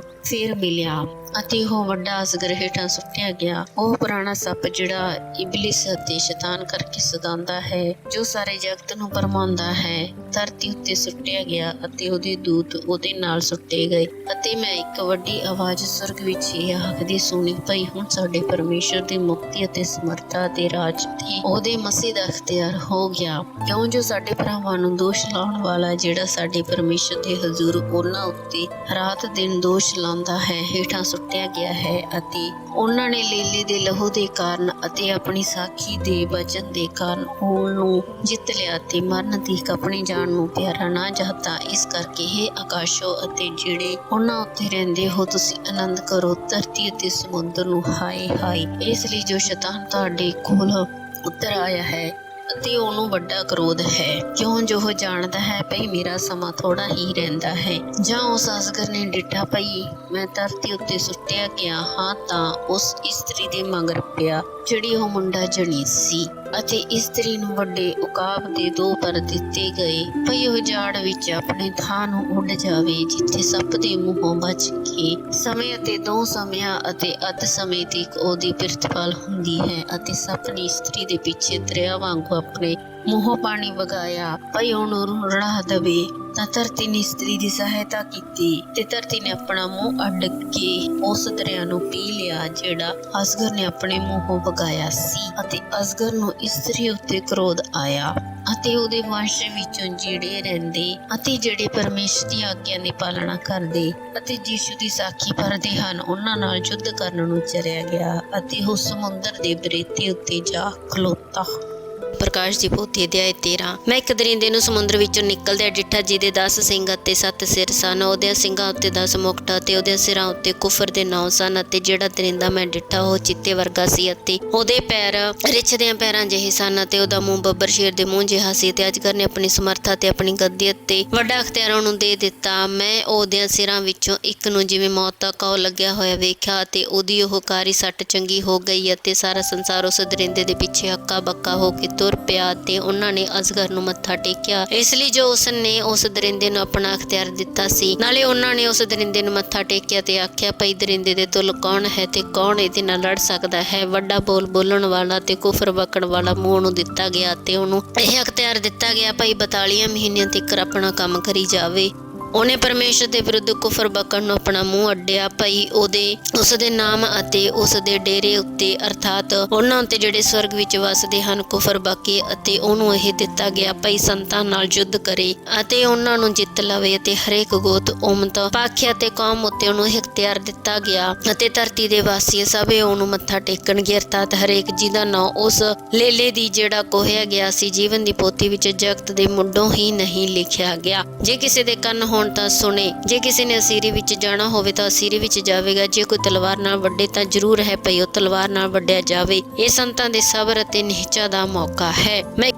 ਮੈਂ ਇੱਕ ਹੋਰ ਦਰਿੰਦੇ ਨੂੰ ਧਰਤੀ ਵਿੱਚੋਂ ਨਿਕਲਦਿਆਂ ਡਿੱਠਾ ਅਤੇ ਇੱਕ ਲੇਲੇ ਜਿਹੇ ਉਹਦੇ 2 ਸਿੰਘ ਸਨ ਅਤੇ ਅਜਗਰ ਵਾਂਗਰ ਉਹ ਬੋਲਦਾ ਸੀ ਅਤੇ ਉਹ ਉਸ ਪਹਿਲੇ ਦਰਿੰਦੇ ਦੇ ਸਾਹਮਣੇ ਉਹਦਾ ਸਾਰਾ ਅਖਤਿਆਰ ਵਰਤਦਾ ਹੈ ਅਤੇ ਧਰਤੀ ਅਤੇ ਉਹਦੇ ਵਾਸੀਆਂ ਕੋਲ ਉਸ ਪਹਿਲੇ ਦਰਿੰਦੇ ਨੂੰ ਮੱਥਾ ਟਿਕਾਉਂਦਾ ਹੈ ਅਤੇ ਜਿਹਦੀ ਕਾਰੀ ਸੱਟ ਚੰਗੀ ਹੋ ਗਈ ਸੀ ਅਤੇ ਉਹ ਵੱਡੀਆਂ ਨਿਸ਼ਾਨੀਆਂ ਵੀ ਵਿਖਾਉਂਦਾ ਹੈ। ਇੱਥੋਂ ਤੋੜੀ ਭਈ ਮਨੁੱਖਾਂ ਦੇ ਸਾਹਮਣੇ ਆਕਾਸ਼ੋਂ ਧਰਤੀ ਉੱਤੇ ਅੱਗ ਵੀ ਵਰਸਾਉਂਦਾ ਹੈ ਅਤੇ ਉਹਨਾਂ ਨਿਸ਼ਾਨੀਆਂ ਦੇ ਕਾਰਨ ਜੋ ਉਸ ਦਰਿੰਦੇ ਦੇ ਸਾਹਮਣੇ ਵਿਖਾਉਣ ਦਾ ਉਹਨੂੰ ਅਖਤਿਆਰ ਦਿੱਤਾ ਗਿਆ ਸੀ, ਉਹ ਧਰਤੀ ਦੇ ਵਾਸੀਆਂ ਨੂੰ ਭਰਮਾਉਂਦਾ ਹੈ ਅਤੇ ਧਰਤੀ ਦੇ ਵਾਸੀਆਂ ਨੂੰ ਆਖਦਾ ਹੈ, ਭਈ ਉਸ ਦਰਿੰਦੇ ਦੀ ਮੂਰਤ ਬਣਾਓ ਜਿਹਨੂੰ ਤਲਵਾਰ ਦੀ ਸੱਟ ਵੱਜੀ ਅਤੇ ਉਹ ਜਿਉਂਦਾ ਰਿਹਾ। ਉਹਨੂੰ ਇਹ ਵੀ ਦਿੱਤਾ ਗਿਆ, ਭਈ ਉਸ ਦਰਿੰਦੇ ਦੀ ਮੂਰਤੀ ਵਿੱਚ ਸਵਾਸ ਪਾ ਦੇਵੇ ਤਾਂ ਜੋ ਉਸ ਦਰਿੰਦੇ ਦੀ ਮੂਰਤੀ ਬੋਲੇ। ਨਾਲੇ ਜਿੰਨੇ ਦਰਿੰਦੇ ਦੀ ਮੂਰਤੀ ਦੀ ਪੂਜਾ ਨਾ ਕਰਨ ਉਹ ਵੱਡੇ ਜਾਣ ਅਤੇ ਉਹਨਾਂ ਸਭਨਾਂ ਛੋਟਿਆਂ ਵੱਡਿਆਂ ਧਨੀਆਂ ਗਰੀਬਾਂ ਆਜ਼ਾਦਾਂ ਤੇ ਗੁਲਾਮਾਂ ਨੂੰ ਉਹਨਾਂ ਦੇ ਸੱਜੇ ਹੱਥ ਉੱਤੇ ਅਥਵਾ ਉਹਨਾਂ ਦੇ ਮੱਥੇ ਉੱਤੇ ਦਾਗ ਦਵਾ ਦਿੰਦਾ ਹੈ ਅਤੇ ਕਿਸੇ ਨੂੰ ਲੈਣ ਦੇਣ ਨਹੀਂ ਕਰਨ ਦਿੰਦਾ, ਪਰ ਨੇਰਾ ਉਹਨੂੰ ਜਿਹਦੇ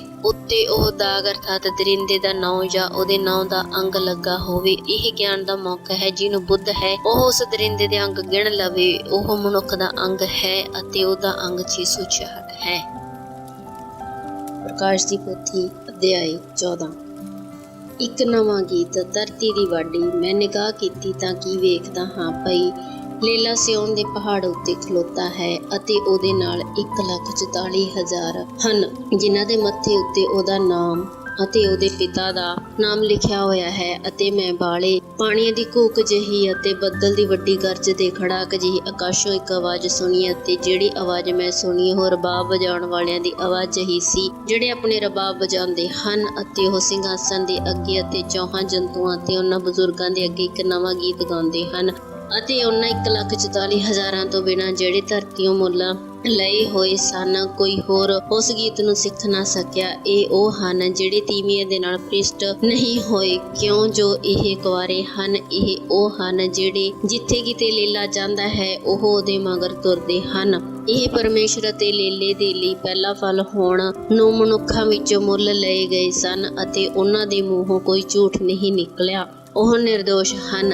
ਮੈਂ ਇੱਕ ਹੋਰ ਦੂਤ ਨੂੰ ਸਦੀਪਕ ਕਾਲ ਦੀ ਅੰਜੀਲ ਨਾਲ ਆਕਾਸ਼ ਵਿੱਚ ਉੱਡਦਿਆਂ ਡਿੱਠਾ, ਭਈ ਧਰਤੀ ਦੇ ਵਾਸੀਆਂ ਨੂੰ ਅਤੇ ਹਰੇਕ ਕੌਮ ਅਤੇ ਗੋਤ ਅਤੇ ਭਾਖਿਆ ਅਤੇ ਉਮਤਾਂ ਨੂੰ ਖੁਸ਼ਖਬਰੀ ਸੁਣਾਵੇ। ਤੇ ਉਸਨੇ ਵੱਡੀ ਆਵਾਜ਼ ਨਾਲ ਆਖਿਆ, ਭਈ ਪਰਮੇਸ਼ਰ ਤੋਂ ਡਰੋ ਅਤੇ ਉਹਦੀ ਵਡਿਆਈ ਕਰੋ, ਇਸ ਲਈ ਜੋ ਉਹਦੇ ਨਿਆਂ ਦਾ ਸਮਾਂ ਆ ਪੁੱਜਾ ਹੈ ਅਤੇ ਜਿਹਨੇ ਆਕਾਸ਼ ਅਤੇ ਧਰਤੀ ਅਤੇ ਸਮੁੰਦਰ ਅਤੇ ਪਾਣੀਆਂ ਤੇ ਸੁੰਬਾਂ ਨੂੰ ਬਣਾਇਆ। ਤੁਸੀਂ ਉਹਨੂੰ ਮੱਥਾ ਟੇਕੋ। ਉਹਦੇ ਪਿੱਛੋਂ ਦੂਜਾ ਇੱਕ ਹੋਰ ਦੂਤ ਇਹ ਕਹਿੰਦਾ ਆਇਆ, ਭਈ ਢਹਿ ਪਈ ਬਾਬੁਲ ਉਹ ਵੱਡੀ ਨਗਰੀ ਟਹਿ ਪਈ ਜਿਹਨੇ ਆਪਣੀ ਹਰਾਮਕਾਰੀ ਦੇ ਕਰੋਧ ਦੀ ਮੈਂ ਸਭਨਾਂ ਕੌਮਾਂ ਨੂੰ ਪਿਆਈ ਹੈ। ਉਹਨਾਂ ਦੇ ਪਿੱਛੋਂ ਤੀਜਾ ਇੱਕ ਹੋਰ ਦੂਤ ਵੱਡੀ ਆਵਾਜ਼ ਨਾਲ ਇਹ ਕਹਿੰਦਾ ਆਇਆ, ਭਈ ਜੋ ਕੋਈ ਉਸ ਦਰਿੰਦੇ ਅਤੇ ਉਹਦੀ ਮੂਰਤੀ ਦੀ ਪੂਜਾ ਕਰਦਾ ਅਤੇ ਆਪਣੇ ਮੱਥੇ ਜਾਂ ਆਪਣੇ ਹੱਥ ਉੱਤੇ ਦਾਗ ਲਗਾਉਂਦਾ ਹੈ ਤਾਂ ਉਹ ਪਰਮੇਸ਼ਰ ਦੇ ਕਰੋਧ ਦੀ ਮੈਂ ਵੀ ਪੀਵੇਗਾ, ਜੋ ਉਹਦੇ ਕਰੋਧ ਦੇ ਪਿਆਲੇ ਵਿੱਚ ਨਖਾਲਸ ਭਰੀ ਹੋਈ ਹੈ, ਅਤੇ ਉਹ ਪਵਿੱਤਰ ਦੂਤਾਂ ਦੇ ਸਾਹਮਣੇ ਅਤੇ ਲੇਲੇ ਦੇ ਸਾਹਮਣੇ ਅੱਗ ਅਤੇ ਗੰਧਕ ਨਾਲ ਕਸ਼ਟ ਪਾਵੇਗਾ, ਅਤੇ ਉਹਨਾਂ ਦੇ ਕਸ਼ਟ ਦਾ ਧੂੰਆਂ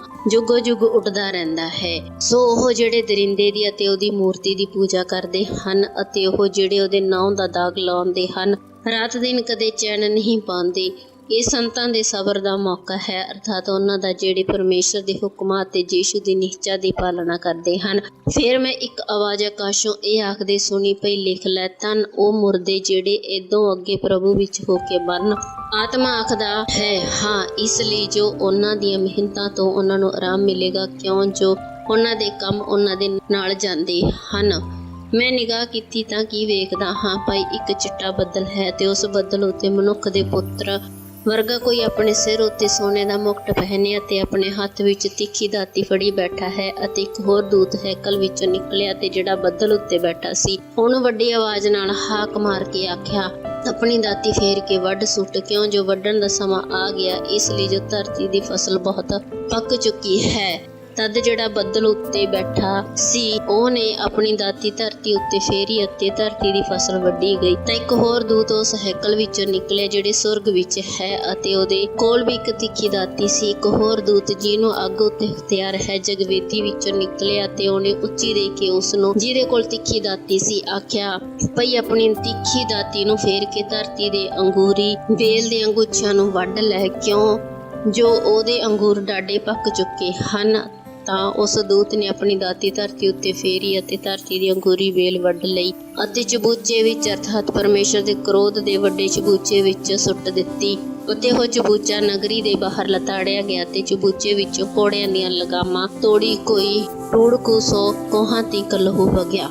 ਪ੍ਰਕਾਸ਼ ਦੀ ਪੋਥੀ ਅਧਿਆਇ 15। ਕਰੋਧ ਦੇ 7 ਕਟੋਰੇ। ਮੈਂ ਆਕਾਸ਼ ਉੱਤੇ ਇੱਕ ਹੋਰ ਨਿਸ਼ਾਨ ਵੱਡਾ ਅਤੇ ਅਚਰਜ ਡਿੱਠਾ, ਅਰਥਾਤ 7 ਦੂਤ 7 ਬਾਵਾਂ ਲਏ ਹੋਏ ਖਲੋਤੇ ਸਨ ਜਿਹੜੀਆਂ ਛੇਕੜਲੀਆਂ ਹਨ, ਕਿਉਂ ਜੋ ਉਹਨਾਂ ਨਾਲ ਪਰਮੇਸ਼ਰ ਦਾ ਕਰੋਧ ਸੰਪੂਰਨ ਹੋਇਆ। ਤੇ ਮੈਂ ਇੱਕ ਸਮੁੰਦਰ ਜਾਣੋ ਕੱਚ ਦਾ ਵੇਖਿਆ ਜਿਹਦੇ ਵਿੱਚ ਅੱਗ ਮਿਲੀ ਹੋਈ ਸੀ, ਅਤੇ ਜਿਨ੍ਹਾਂ ਨੇ ਉਸ ਦਰਿੰਦੇ ਉੱਤੇ ਅਤੇ ਉਹਦੀ ਮੂਰਤੀ ਉੱਤੇ ਅਤੇ ਉਹਨਾਂ ਦੇ ਨਾਂ ਦੇ ਅੰਗ ਉੱਤੇ ਫਤਿਹ ਪਾਈ, ਮੈਂ ਉਹਨਾਂ ਨੂੰ ਪਰਮੇਸ਼ਰ ਦੇ ਰਬਾਬ ਫੜੀ ਕੱਚ ਦੇ ਸਮੁੰਦਰ ਕੋਲ ਖਲੋਤੇ ਵੇਖਿਆ। ਤੇ ਉਹ ਪਰਮੇਸ਼ਰ ਦੇ ਦਾਸ ਮੂਸਾ ਦਾ ਗੀਤ ਅਤੇ ਲੇਲੇ ਦਾ ਗੀਤ ਗਾਉਂਦੇ ਹੋਏ ਆਖਦੇ ਹਨ, ਹੇ ਪ੍ਰਭੂ ਪਰਮੇਸ਼ਰ ਸਰਵ ਸ਼ਕਤੀਮਾਨ, ਵੱਡੇ ਅਤੇ ਅਚਰਜ ਹਨ ਤੇਰੇ ਕੰਮ। ਹੇ ਕੌਮਾਂ ਦੇ ਪਾਤਸ਼ਾਹ, ਜਥਾਰਥ ਅਤੇ ਸੱਤ ਹਨ ਤੇਰੇ ਮਾਰਗ। ਹੇ ਪ੍ਰਭੂ, ਕੌਣ ਤੇਥੋਂ ਨਾ ਡਰੇਗਾ ਤੇ ਤੇਰੇ ਨਾਮ ਦੀ ਮਹਿਮਾ ਨਾ ਕਰੇਗਾ। ਤੂੰ ਹੀ ਤਾਂ ਇਕੱਲਾ ਪਵਿੱਤਰ ਹੈ, ਸੋ ਸਾਰੀਆਂ ਕੌਮਾਂ ਆਉਣਗੀਆਂ ਅਤੇ ਤੇਰੇ ਅੱਗੇ ਮੱਥਾ ਟੇਕਣਗੀਆਂ। ਇਸ ਲਈ ਜੋ ਤੇਰੇ ਨਿਉਂ ਦੇ ਕੰਮ ਪ੍ਰਗਟ ਹੋ ਗਏ ਹਨ। ਇਹਦੇ ਮਗਰੋਂ ਮੈਂ ਡਿੱਠਾ ਤੇ ਸਾਖੀ ਦੇ ਤੰਬੂ ਦੀ ਹੈਕਲ ਜਿਹੜੀ ਸੁਰਗ ਵਿੱਚ ਹੈ ਖੋਲੀ ਗਈ, ਅਤੇ ਉਹ 7 ਦੂਤ ਜਿਨ੍ਹਾਂ ਕੋਲ 7 ਬਾਵਾਂ ਸਨ ਸਾਫ਼ ਅਤੇ ਚਮਕਦੀ ਕਤਾਨ ਪਹਿਨੀ ਅਤੇ ਸੋਨੇ ਦੀ ਪੇਟੀ ਛਾਤੀ ਦੁਆਲੇ ਬੰਨੇ ਹੈਕਲ ਵਿੱਚੋਂ ਨਿਕਲੇ। ਅਤੇ 4 ਦੂਤਾਂ ਵਿੱਚੋਂ ਇੱਕ ਨੇ ਉਹਨਾਂ 7 ਦੂਤਾਂ ਨੂੰ ਸੋਨੇ ਦੇ 7 ਕਟੋਰੇ ਫੜਾਏ ਜਿਹੜੇ ਜੁਗ ਜੁਗ ਜਿਉਂਦੇ ਪਰਮੇਸ਼ਰ ਦੇ ਕਰੋਧ ਨਾਲ ਭਰੇ ਹੋਏ ਸਨ, ਅਤੇ ਪਰਮੇਸ਼ਰ ਦੇ ਤੇਜ ਤੋਂ ਅਤੇ ਉਹਦੀ ਸਮਰਥਾ ਤੋਂ ਹੈਕਲ ਧੂਏ ਨਾਲ ਭਰ ਗਈ। ਅਤੇ ਜਿੰਨਾ ਚਿਰ ਉਹਨਾਂ 7 ਦੂਤਾਂ ਦੀਆਂ 7 ਬਾਵਾਂ ਪੂਰੀਆਂ ਨਾ ਹੋਈਆਂ, ਉਹਨਾਂ ਚਿਰ ਹੈਕਲ ਵਿੱਚ ਕੋਈ ਜਾ ਨਾ ਸਕਿਆ। ਪ੍ਰਕਾਸ਼ ਦੀ ਪੋਥੀ ਅਧਿਆਇ 16। ਕਰੋਧ ਦੇ 7 ਕਟੋਰੇ। ਮੈਂ ਹੈਕਲ ਵਿੱਚ ਇੱਕ ਵੱਡੀ ਆਵਾਜ਼ ਉਹਨਾਂ 7 ਦੂਤਾਂ ਨੂੰ ਇਹ ਆਖਦੀ ਸੁਣੀ, ਪਈ ਚਲੋ ਅਤੇ ਪਰਮੇਸ਼ਰ ਦੇ ਕਰੋਧ ਦੇ 7 ਕਟੋਰੇ ਧਰਤੀ ਉੱਤੇ ਉਲਦ ਦਿਓ। ਪਹਿਲੇ ਨੇ ਜਾ ਕੇ ਆਪਣਾ ਕਟੋਰਾ ਧਰਤੀ ਉੱਤੇ ਉਲਦ ਦਿੱਤਾ, ਤਾਂ ਜਿਨ੍ਹਾਂ ਮਨੁੱਖਾਂ ਉੱਤੇ ਉਸ ਦਰਿੰਦੇ ਦਾ ਦਾਗ ਸੀ ਅਤੇ ਜਿਹੜੇ ਉਸ ਦੀ ਪੂਜਾ ਕਰਦੇ ਸਨ, ਉਹਨਾਂ ਨੂੰ ਉਸ ਤੋਂ ਬੁਰਾ ਡਾਢਾ ਕਾਹੂ ਪੈ ਗਿਆ। ਤਾਂ ਦੋਏ ਨੇ ਆਪਣਾ ਕਟੋਰਾ ਸਮੁੰਦਰ ਉੱਤੇ ਉਲਦ ਦਿੱਤਾ, ਤਾਂ ਉਹ ਮੁਰਦੇ ਦੇ ਲਹੂ ਜਿਹਾ ਬਣ ਗਿਆ ਤੇ ਹਰੇਕ ਜਿਉਂਦੀ ਜਾਨ ਜਿਹੜੀ ਸਮੁੰਦਰ ਵਿੱਚ ਸੀ ਮਰ ਗਈ। ਫਿਰ ਤੀਏ ਨੇ ਆਪਣਾ ਕਟੋਰਾ ਦਰਿਆਵਾਂ ਅਤੇ ਪਾਣੀਆਂ ਦੀ ਸੁੰਬਾਂ ਉੱਤੇ ਉਲਦ ਦਿੱਤਾ, ਤਾਂ ਉਸ ਤੋਂ ਉਹ ਲਹੂ ਬਣ ਗਏ। ਅਤੇ ਮੈਂ ਪਾਣੀ ਦੇ ਦੂਤ ਨੂੰ ਇਹ ਆਖਦੇ ਸੁਣਿਆ, ਹੇ ਪਵਿੱਤਰ ਪੁਰਖ, ਤੂੰ ਜੋ ਹੈ ਅਤੇ ਤੂੰ ਜੋ ਸੈਂ, ਤੂੰ ਧਰਮੀ ਹੈ। ਤੈਂ ਇਉਂ ਨਿਉਂ ਜੋ ਕੀਤਾ, ਕਿਉਂ ਜੋ ਉਹਨਾਂ ਨੇ ਸੰਤਾਂ ਤੇ ਨਬੀਆਂ ਦਾ ਲਹੂ ਵਹਾਇਆ, ਤਾਂ ਤੈਂ ਉਹਨਾਂ ਨੂੰ ਪੀਣ ਲਈ ਲਹੂ ਦਿੱਤਾ ਹੈ, ਉਹ ਇਸ ਦੇ ਯੋਗ ਹਨ। ਫਿਰ ਮੈਂ ਜਗਵੇਦੀ ਨੂੰ ਇਹ ਆਖਦੇ ਸੁਣਿਆ, ਹੇ ਪ੍ਰਭੂ ਪਰਮੇਸ਼ਰ ਸਰਵ ਸ਼ਕਤੀਮਾਨ, ਤੇਰੀਆਂ ਅਦਾਲਤਾਂ ਸੱਚੀਆਂ ਤੇ ਯਥਾਰਥ ਹਨ। ਚੌਥੇ ਨੇ ਆਪਣਾ ਕਟੋਰਾ ਸੂਰਜ ਉੱਤੇ ਉਲਦ ਦਿੱਤਾ ਤਾਂ ਉਹਨੂੰ ਇਹ ਦਿੱਤਾ ਗਿਆ ਭਈ ਮਨੁੱਖਾਂ ਨੂੰ ਅੱਗ ਨਾਲ ਝੁਲਸੀ ਅਤੇ ਮਨੁੱਖ ਵੱਡੀ ਤਾਕਤ ਨਾਲ ਝੁਲਸੇ ਗਏ ਤੇ ਪਰਮੇਸ਼ਰ ਜੀ ਨੂੰ ਇਹਨਾਂ ਬਵਾਂ ਉੱਤੇ ਅਖਤਿਆਰ ਹੈ। ਉਹਦੇ ਨਾਮ ਦਾ ਕੁਫਰ ਬਕਣ ਲੱਗ ਪਏ ਅਤੇ ਤੌਬਾ ਨਾ ਕੀਤੀ ਭਈ ਉਹਨਾਂ ਦੀ ਵਡਿਆਈ ਕਰਨ। ਪੰਜਵੇਂ ਨੇ ਆਪਣਾ ਕਟੋਰਾ ਦਰਿੰਦੇ ਦੀ ਗੱਦੀ ਉੱਤੇ ਉਲਦ ਦਿੱਤਾ ਤਾਂ ਉਹਦਾ ਰਾਜ ਹਨੇਰਾ ਹੋ ਗਿਆ ਤੇ ਲੋਕਾਂ ਨੇ ਦੁੱਖ ਦਿਆਂ ਮਾਰਿਆਂ ਆਪਣੀਆਂ ਜੀਭਾਂ ਚੱਬੀਆਂ ਤੇ ਉਹਨਾਂ ਨੇ ਆਪਣਿਆਂ ਦੁੱਖਾਂ ਦੇ ਕਾਰਨ ਅਤੇ ਆਪਣੀਆਂ ਕਾਵਾਂ ਦੇ ਕਾਰਨ ਸਵਰਗ ਦੇ ਪਰਮੇਸ਼ਰ ਦੇ ਉੱਤੇ ਕੁਫਰ ਬਕਿਆ ਤੇ ਆਪਣੀਆਂ ਕੰਮਾਂ ਤੋਂ ਤੌਬਾ ਨਾ ਕੀਤੀ। ਛੇਵੇਂ ਨੇ ਆਪਣਾ ਕਟੋਰਾ ਉਸ ਵੱਡੇ ਦਰਿਆ ਫਰਾਤ ਉੱਤੇ ਉਲਦ ਦਿੱਤਾ ਅਤੇ ਉਹਦਾ ਪਾਣੀ ਸੁੱਕ ਗਿਆ ਤਾਂ ਜੋ ਚੜ੍ਹਦੀ ਵੱਲੋਂ ਜਿਹੜੇ ਰਾਜੇ ਆਉਣ ਵਾਲੇ ਹਨ ਉਹਨਾਂ ਲਈ ਰਾਹ ਤਿਆਰ ਕੀਤਾ ਜਾਵੇ। ਅਜਗਰ ਦੇ ਮੂੰਹ ਵਿੱਚੋਂ ਤੇ ਉਸ ਦਰਿੰਦੇ ਦੇ ਮੂੰਹ ਵਿੱਚੋਂ ਅਤੇ ਝੂਠੇ ਨਬੀ ਦੇ ਮੂੰਹ ਵਿੱਚੋਂ ਮੈਂ ਡੱਡੂਆਂ ਜਿਹੇ 3 ਭ੍ਰਿਸ਼ਟ ਆਤਮੇ ਨਿਕਲਦੇ ਵੇਖੇ ਜੋ ਇਹ ਨਿਸ਼ਾਨ ਵਿਖਾਉਣ ਵਾਲੇ ਭੂਤਾਂ ਦੇ ਆਤਮੇ ਹਨ ਜਿਹੜੇ ਸਾਰੇ ਜਗਤ ਦੇ ਰਾਜਿਆਂ ਕੋਲ ਜਾਂਦੇ ਹਨ ਭਈ ਉਹਨਾਂ ਨੂੰ ਪਰਮੇਸ਼ਰ ਸਰਵਸ਼ਕਤੀਮਾਨ ਦੇ ਉਸ ਵੱਡੇ ਦਿਹਾੜੇ ਦੇ ਯੁੱਧ ਲਈ ਇਕੱਠਿਆਂ ਕਰਨਾ।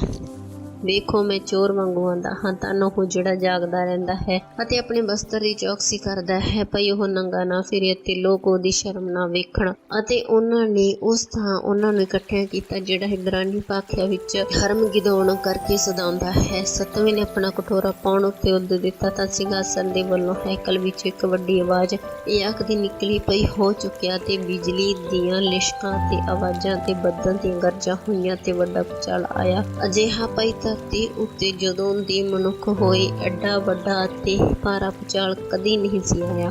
ਤਾਂ ਉਹ ਵੱਡੀ ਨਗਰੀ 3 ਟੁਕੜੇ ਹੋ ਗਈ ਅਤੇ ਕੌਮਾਂ ਦੇ ਨਗਰ ਟਹਿ ਪਏ ਅਤੇ ਉਹ ਵੱਡੀ ਨਗਰੀ ਬਾਬਲ ਪਰਮੇਸ਼ਰ ਦੀ ਦਰਗਾਹ ਚੀਤੇ ਆਈ ਭਈ ਆਪਣੇ ਅੱਤ ਵੱਡੇ ਕ੍ਰੋਧ ਦੀ ਮੈਂ ਦਾ ਪਿਆਲਾ ਉਹਨੂੰ ਦੇਵੇ ਤੇ ਹਰੇਕ ਟਾਪੂ ਨੱਸ ਗਿਆ ਅਤੇ ਪਹਾੜਾਂ ਦਾ ਪਤਾ ਨਾ ਲੱਗਿਆ ਅਤੇ ਆਕਾਸ਼ੋਂ ਮਨੁੱਖ ਤੇ ਜਾਣਦਾ ਮਣ ਦੇ ਵੱਡੇ ਗੜੇ ਪੈਂਦੇ ਹਨ ਅਤੇ ਗੜਿਆਂ ਦੀ ਬਵਾ ਦੇ ਮਾਰੇ ਮਨੁੱਖਾਂ ਨੇ ਪਰਮੇਸ਼ਰ ਦੇ ਉੱਤੇ ਕੁਫਰ ਬਕਿਆ ਕਿਉਂ ਜੋ ਉਹਨਾਂ ਦੀ ਬਵਾ ਡਾਢੀ ਕਰੜੀ ਹੈ। ਆਮੀਨ। ਪ੍ਰਕਾਸ਼ ਦੀ ਪੋਥੀ ਅਧਿਆਇ 17 ਬਾਬਲ ਉੱਤੇ ਲੇਲੇ ਦੀ ਫਤਿਹ। ਉਹਨਾਂ 7 ਦੂਤਾਂ ਵਿੱਚੋਂ ਜਿਨ੍ਹਾਂ ਕੋਲ 7 ਕਟੋਰੇ ਸਨ ਇੱਕ ਨੇ ਆਣ ਕੇ ਮੇਰੇ ਨਾਲ ਗੱਲ ਕੀਤੀ ਭਈ ਉਰੇ ਆ ਮੈਂ ਤੈਨੂੰ ਉਸ ਵੱਡੀ ਕੰਜਰੀ ਦੀ ਸਜ਼ਾ ਵਿਖਾਵਾਂ ਜਿਹੜੀ ਬਹੁਤਿਆਂ ਪਾਣੀਆਂ ਉੱਤੇ ਬੈਠੀ ਹੋਈ ਹੈ ਜਿਹਦੇ ਨਾਲ ਧਰਤੀ ਦੇ ਰਾਜਿਆਂ ਨੇ ਹਰਾਮਕਾਰੀ ਕੀਤੀ ਅਤੇ ਧਰਤੀ ਦੇ ਵਾਸੀ ਉਹਦੀ ਹਰਾਮਕਾਰੀ ਦੀ ਮੈਂ ਨਾਲ ਮਸਤ ਹੋਏ। ਤਾਂ ਉਹ ਮੈਨੂੰ ਆਤਮਾ ਵਿੱਚ ਇੱਕ ਉਜਾੜ ਵੱਲ ਲੈ ਗਿਆ ਅਤੇ ਮੈਂ ਇੱਕ ਤੀਵੀਂ ਨੂੰ ਕਿਰਮਚੀ ਰੰਗ ਦੇ ਇੱਕ ਦਰਿੰਦੇ ਉੱਤੇ ਜਿਹੜਾ ਕੁਫਰ ਦੇ ਨਾਵਾਂ ਨਾਲ ਭਰਿਆ ਹੋਇਆ ਸੀ ਅਤੇ ਜਿਹਦੇ 7 ਸਿਰ ਅਤੇ 10 ਸਿੰਘ ਸਨ ਬੈਠੇ ਵੇਖਿਆ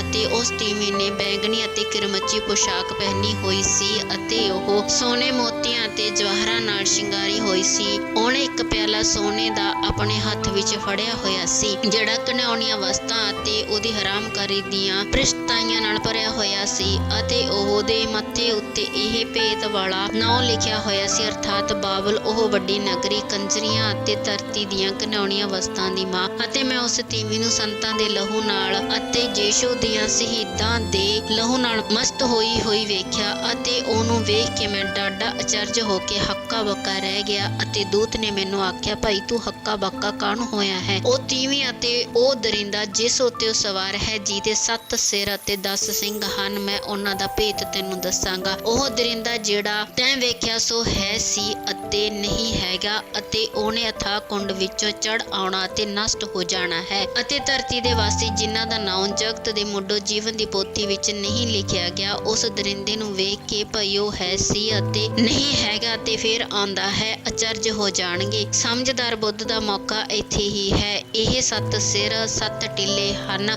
ਜਿੱਥੇ ਤੀਵੀਂ ਉਹਨਾਂ ਉੱਤੇ ਬੈਠੀ ਹੋਈ ਹੈ ਅਤੇ ਉਹ 7 ਰਾਜੇ ਵੀ ਹਨ। 5 ਤਾਂ ਡਿੱਗ ਪਏ ਹਨ, ਇੱਕ ਹੈ ਅਤੇ ਇੱਕ ਅਜੇ ਆਇਆ ਨਹੀਂ। ਜਦੋਂ ਆਵੇਗਾ ਤਾਂ ਉਹਨੂੰ ਥੋੜਾ ਚਿਰ ਰਹਿਣਾ ਜ਼ਰੂਰੀ ਹੈ ਅਤੇ ਉਹ ਦਰਿੰਦਾ ਜਿਹੜਾ ਹੈ ਸੀ ਅਤੇ ਨਹੀਂ ਹੈਗਾ ਸੋ ਆਪ ਵੀ 8ਵਾਂ ਹੈ ਨਾਲੇ ਉਹਨਾਂ 7 ਵਿੱਚੋਂ ਹੈ ਅਤੇ ਉਹ ਨਸ਼ਟ ਹੋ ਜਾਵੇਗਾ। ਉਹ 10 ਸਿੰਘ ਜਿਹੜੇ ਤੈਂ ਵੇਖੇ ਉਹ 10 ਰਾਜੇ ਹਨ ਜਿਨ੍ਹਾਂ ਨੂੰ ਅਜੇ ਰਾਜ ਨਹੀਂ ਮਿਲਿਆ ਪਰ ਉਸ ਦਰਿੰਦੇ ਦੇ ਨਾਲ 1 ਘੰਟੇ ਲਈ ਰਾਜਿਆਂ ਦੇ ਸਮਾਨ ਉਹਨੂੰ ਅਖਤਿਆਰ ਮਿਲਦਾ ਹੈ। ਉਹਨਾਂ ਦਾ ਇੱਕੋ ਮਤ ਹੈ ਅਤੇ ਇਹ ਆਪਣੀ ਸਮਰੱਥਾ ਅਤੇ ਅਖਤਿਆਰ ਉਸ ਦਰਿੰਦੇ ਨੂੰ ਦਿੰਦੇ ਹਨ। ਇਹ ਲੇਲੇ ਦੇ ਨਾਲ ਨਾਲ ਯੁੱਧ ਕਰਨਗੇ ਅਤੇ ਲੀਲਾ ਉਹਨਾਂ ਉੱਤੇ ਫਤਿਹ ਪਾਵੇਗਾ। ਇਸ ਲਈ ਜੋ ਉਹ ਪ੍ਰਭੂਆਂ ਦਾ ਪ੍ਰਭੂ ਅਤੇ ਰਾਜਿਆਂ ਦਾ ਰਾਜਾ ਹੈ ਅਤੇ ਉਹਦੇ ਨਾਲ ਉਹ ਵੀ ਜਿਹੜੇ ਸੱਦੇ ਹੋਏ, ਚੁਣੇ ਹੋਏ ਅਤੇ ਮਾਤਬਰ ਹਨ। ਅਤੇ ਉਹਨੇ ਮੈਨੂੰ ਆਖਿਆ, ਜਿਹੜੇ ਪਾਣੀ ਤੈਂ ਵੇਖੇ ਸਨ ਜਿੱਥੇ ਉਹ ਕੰਜਰੀ ਬੈਠੀ ਹੈ, ਉਹ ਉਮਤਾਂ ਅਤੇ ਮਹਾਇਣ ਅਤੇ ਕੌਮਾਂ ਅਤੇ ਭਾਖਿਆਂ ਹਨ। ਅਤੇ ਜਿਹੜੇ 10 ਸਿੰਘ ਤੈਂ ਵੇਖੇ ਸਨ, ਨਾਲੇ ਉਹ ਦਰਿੰਦਾ, ਇਹ ਉਸ ਕੰਜਰੀ ਨਾਲ ਵੈਰ ਕਰਨਗੇ ਅਤੇ ਉਹਨੂੰ ਉਜਾੜ ਦੇਣਗੇ ਅਤੇ ਨੰਗਿਆਂ ਕਰਨਗੇ ਅਤੇ ਉਹਦਾ ਮਾਸ ਖਾ ਜਾਣਗੇ ਅਤੇ ਉਹਨੂੰ ਅੱਗ ਨਾਲ ਸਾੜ ਸੁੱਟਣਗੇ, ਕਿਉਂ ਜੋ ਪਰਮੇਸ਼ਵਰ ਨੇ ਉਹਨਾਂ ਦੇ ਦਿਲ ਵਿੱਚ ਇਹ ਪਾਇਆ ਭਈ ਉਹਦੀ ਮਨਸ਼ਾ ਪੂਰੀ ਕਰਨ ਅਤੇ ਇੱਕੋ ਮੱਤ ਦੇ ਹੋਣ ਅਤੇ ਆਪਣਾ ਰਾਜ ਉਸ ਦਰਿੰਦੇ ਨੂੰ ਦੇਣ, ਜਿੰਨਾ ਚਿਰ ਪਰਮੇਸ਼ਵਰ ਦੇ ਬਚਨ ਪੂਰੇ ਨਾ ਹੋ ਲੈਣ। ਅਤੇ ਉਹ ਤੀਵੀਂ ਜੋ ਤੈਂ ਵੇਖੀ ਸੀ, ਉਹ ਵੱਡੀ ਨਗਰੀ ਹੈ ਜਿਹੜੀ ਧਰਤੀ ਦੇ ਰਾਜਿਆਂ ਉੱਤੇ ਰਾਜ ਕਰਦੀ ਹੈ। ਪ੍ਰਕਾਸ਼ ਦੀ ਪੋਥੀ ਅਧਿਆਇ 18। ਇਹਦੇ ਮਗਰੋਂ ਮੈਂ ਇੱਕ ਹੋਰ ਦੂਤ ਨੂੰ ਆਕਾਸ਼ੋਂ ਉਤਰਦਾ ਡਿੱਠਾ, ਜਿਹਦਾ ਅਖਤਿਆਰ ਸੀ ਅਤੇ ਉਹਦੇ ਤੇਜ ਨਾਲ ਧਰਤੀ ਚਾਨਣੀ ਹੋ ਗਈ ਅਤੇ ਉਹਨੇ ਡਾਢੀ ਉੱਚੀ ਹਾਕ ਮਾਰ ਕੇ ਆਖਿਆ, ਢਹਿ ਪਈ ਬਾਬਲ ਵੱਡੀ ਨਗਰੀ, ਢਹਿ ਪਈ, ਉਹ ਭੂਤਾਂ ਦਾ ਟਿਕਾਣਾ ਹੋ ਗਿਆ, ਨਾਲੇ ਹਰ ਭ੍ਰਿਸ਼ਟ ਆਤਮਾ ਦਾ ਅੱਡਾ, ਹਰ ਭ੍ਰਿਸ਼ਟ ਹਰ ਘਿਨਾਉਣੇ ਪੰਛੀ ਦਾ ਅੱਡਾ, ਕਿਉਂ ਜੋ ਉਹਦੀ ਹਰਾਮਕਾਰੀ ਦੇ ਕ੍ਰੋਧ ਦੀ ਮੈਂ ਤੋਂ ਸਾਰੀਆਂ ਕੌਮਾਂ ਨੇ, ਪਿਤਾ ਅਤੇ ਧਰਤੀ ਦੇ ਰਾਜਿਆਂ ਨੇ ਉਹਦੇ ਨਾਲ ਹਰਾਮਕਾਰੀ ਕੀਤੀ ਅਤੇ ਧਰਤੀ ਦੇ ਵਪਾਰੀ ਉਹਦੇ ਤਰਾਤਰੀ ਭੋਗ ਬਿਲਾਸ ਦੇ ਕਾਰਨ ਧਨੀ ਹੋ ਗਏ। ਮੈਂ ਇੱਕ ਹੋਰ ਆਵਾਜ਼ ਆਕਾਸ਼ੋਂ ਇਹ ਆਖਦੀ ਸੁਣੀ, ਹੇ ਮੇਰੀ ਪ੍ਰਜਾ, ਉਹਦੇ ਵਿੱਚੋਂ ਨਿਕਲ ਆਓ ਮਤੇ ਤੁਸੀਂ ਉਹਦਿਆਂ ਪਾਪਾਂ ਦੇ ਭਾਗੀ ਬਣੋ, ਮਤੇ ਤੁਸੀਂ ਉਹਦਿਆਂ ਬਵਾਂ ਵਿੱਚ ਸਾਂਝੀ ਹੋਵੋ। ਉਹਦੇ ਪਾਪ ਤਾਂ ਆਕਾਸ਼ ਨੂੰ ਅੱਪੜ ਪਏ ਹਨ ਅਤੇ ਪਰਮੇਸ਼ਵਰ ਨੇ ਉਹਦੇ ਕੁਧਰਮ ਚੇਤੇ ਕੀਤੇ ਹਨ। ਜਿਵੇਂ ਉਹਨੇ ਵਰਤਿਆ ਤਿਵੇਂ ਤੁਸੀਂ ਉਹਦੇ ਨਾਲ ਵੀ ਵਰਤੋ, ਸਗੋਂ ਉਹਦੇ ਕੰਮਾਂ ਦੇ ਅਨੁਸਾਰ ਉਹਨੂੰ ਦੁਣਾ ਬਦਲਾ ਦਿਓ। ਜਿਹੜਾ ਪਿਆਲਾ ਉਹਨੇ ਪੀਤਾ ਤੁਸੀਂ ਉਸ ਵਿੱਚੋਂ ਉਹਦੇ ਲਈ ਦੁਣਾ ਭਰੋ। ਜਿੰਨੇ ਉਹਨੇ ਆਪਣੀ ਵਡਿਆਈ ਕੀਤੀ ਅਤੇ ਭੋਗ ਵਿਲਾਸ ਕੀਤਾ, ਉਹਨਾਂ ਉਹਨੂੰ ਕਸ਼ਟ ਅਤੇ ਸੋਗ ਪਹੁੰਚਾਓ, ਕਿਉਂ ਜੋ ਉਹ ਆਪਣੇ ਜੀ ਵਿੱਚ ਇਹ ਆਖਦੀ ਹੈ, ਮੈਂ ਰਾਣੀ ਹੋ ਬੈਠੀ ਹਾਂ, ਮੈਂ ਵਿਧਵਾ ਨਹੀਂ, ਨਾ ਕਦੇ ਸੋਗ ਵੇਖਾਂਗੀ। ਇਸ ਕਰਕੇ ਉਹਦੀਆਂ ਬਵਾਂ ਇੱਕੋ ਦਿਨ ਵਿੱਚ ਆ ਪੈਣਗੀਆਂ, ਮੌਤ ਅਤੇ ਸੋਗ ਅਤੇ ਕਾਲ, ਅਤੇ ਉਹ ਅੱਗ ਨਾਲ ਭਸਮ ਕੀਤੀ ਜਾਵੇਗੀ, ਕਿਉਂ ਜੋ ਬਲਵੰਤ ਹੈ ਪ੍ਰਭੂ ਪਰਮੇਸ਼ਵਰ, ਜੋ ਉਹਦਾ ਨਿਆਂ ਕਰਦਾ। ਧਰਤੀ ਦੇ ਰਾਜੇ ਜਿਨ੍ਹਾਂ ਨੇ ਉਸਦੇ ਨਾਲ ਹਰਾਮਕਾਰੀ ਅਤੇ ਭੋਗ ਵਿਲਾਸ ਕੀਤਾ, ਜਿਸ ਵੇਲੇ ਉਹਦੇ ਸੜਨ ਦਾ ਧੂੰਆਂ ਵੇਖਣਗੇ ਤਾਂ ਉਹਦੇ ਉੱਤੇ ਰੋਣਗੇ ਅਤੇ ਪਿੱਟਣਗੇ ਅਤੇ ਉਹਦੇ ਕਸ਼ਟ ਤੋਂ ਡਰ ਦੇ ਮਾਰੇ ਉਹ ਦੂਰ ਖਲੋ ਕੇ ਆਖਣਗੇ, ਹਾਏ ਹਾਏ, ਹੇ ਵੱਡੀ ਨਗਰੀ, ਮਜ਼ਬੂਤ ਨਗਰੀ, ਇੱਕੋ ਘੰਟੇ ਵਿੱਚ ਤੇਰਾ ਨਿਬੇੜਾ ਹੋ ਗਿਆ। ਧਰਤੀ ਦੇ ਵਪਾਰੀ ਉਹਨੂੰ ਰੋਂਦੇ ਅਤੇ ਕੁਰਲਾਉਂਦੇ ਹਨ, ਕਿਉਂ ਜੋ ਹੁਣ ਉਹਨਾਂ ਦਾ ਮਾਲ ਕੋਈ ਨਹੀਂ ਲੈਂਦਾ, ਅਰਥਾਤ ਮਾਲ ਸੋਨੇ ਦਾ ਅਤੇ ਚਾਂਦੀ, ਜਵਾਹਰ, ਮੋਤੀਆਂ ਅਤੇ ਕਤਾਨ ਦਾ ਅਤੇ ਬੈਂਜਨੀ, ਬਰੇਸ਼ਮੀ ਅਤੇ ਕਿਰਮਚੀ ਕੱਪੜੇ ਦਾ ਅਤੇ ਹਰ ਪ੍ਰਕਾਰ ਦੀ ਸੁਗੰਧ ਵਾਲੀ ਲੱਕੜੀ ਅਤੇ ਹਾਥੀ ਦੰਦ ਦੀ ਹਰੇਕ ਵਸਤ ਅਤੇ ਭਾਰੇ ਮੁੱਲ ਦੇ ਕਾਠ, ਪਿੱਤਲ, ਲੋਹੇ ਅਤੇ ਸੰਖ ਮਰਮਰ ਦੀ ਹਰੇਕ ਵਸਤ ਅਤੇ ਦਾਲਚੀਨੀ, ਮਸਾਲੇ, ਧੂਪ, ਮੁਰ, ਲਬਾਨ, ਮੈਂ, ਤੇਲ, ਮੈਦਾ, ਕਣਕ, ਡੰਗਰ, ਭੇਡਾਂ, ਘੋੜੇ ਅਤੇ ਰਥ, ਗੁਲਾਮ ਅਤੇ ਮਨੁੱਖ ਦੀਆਂ ਜਾਨਾਂ। ਤੇਰੇ ਮਨਪਸੰਦ ਦੇ ਫਲ ਤੇਥੋਂ ਦੂਰ ਹੋ ਗਏ, ਤੇਰੀਆਂ ਬੰਧੰਦੀਆਂ ਅਤੇ ਭੜਕੀਲੀਆਂ ਵਸਤਾਂ ਤੇਥੋਂ ਜਾਂਦੀਆਂ ਰਹੀਆਂ ਅਤੇ ਹੁਣ ਕਦੇ ਨਾ ਲੱਭਣਗੀਆਂ। ਇਹਨਾਂ ਵਸਤਾਂ ਦੇ ਵਪਾਰੀ ਜਿਹੜੇ ਉਹਦੇ ਰਾਹੀਂ ਧਨਵਾਨ ਹੋਏ ਸਨ, ਉਹਦੇ ਦੁੱਖ ਤੋਂ ਡਰਦੇ ਮਾਰੇ ਦੂਰ ਖਲੋ ਜਾਣਗੇ ਤੇ ਰੋਂਦਿਆਂ ਕੁਰਲਾਉਂਦੇ ਆਖਣਗੇ,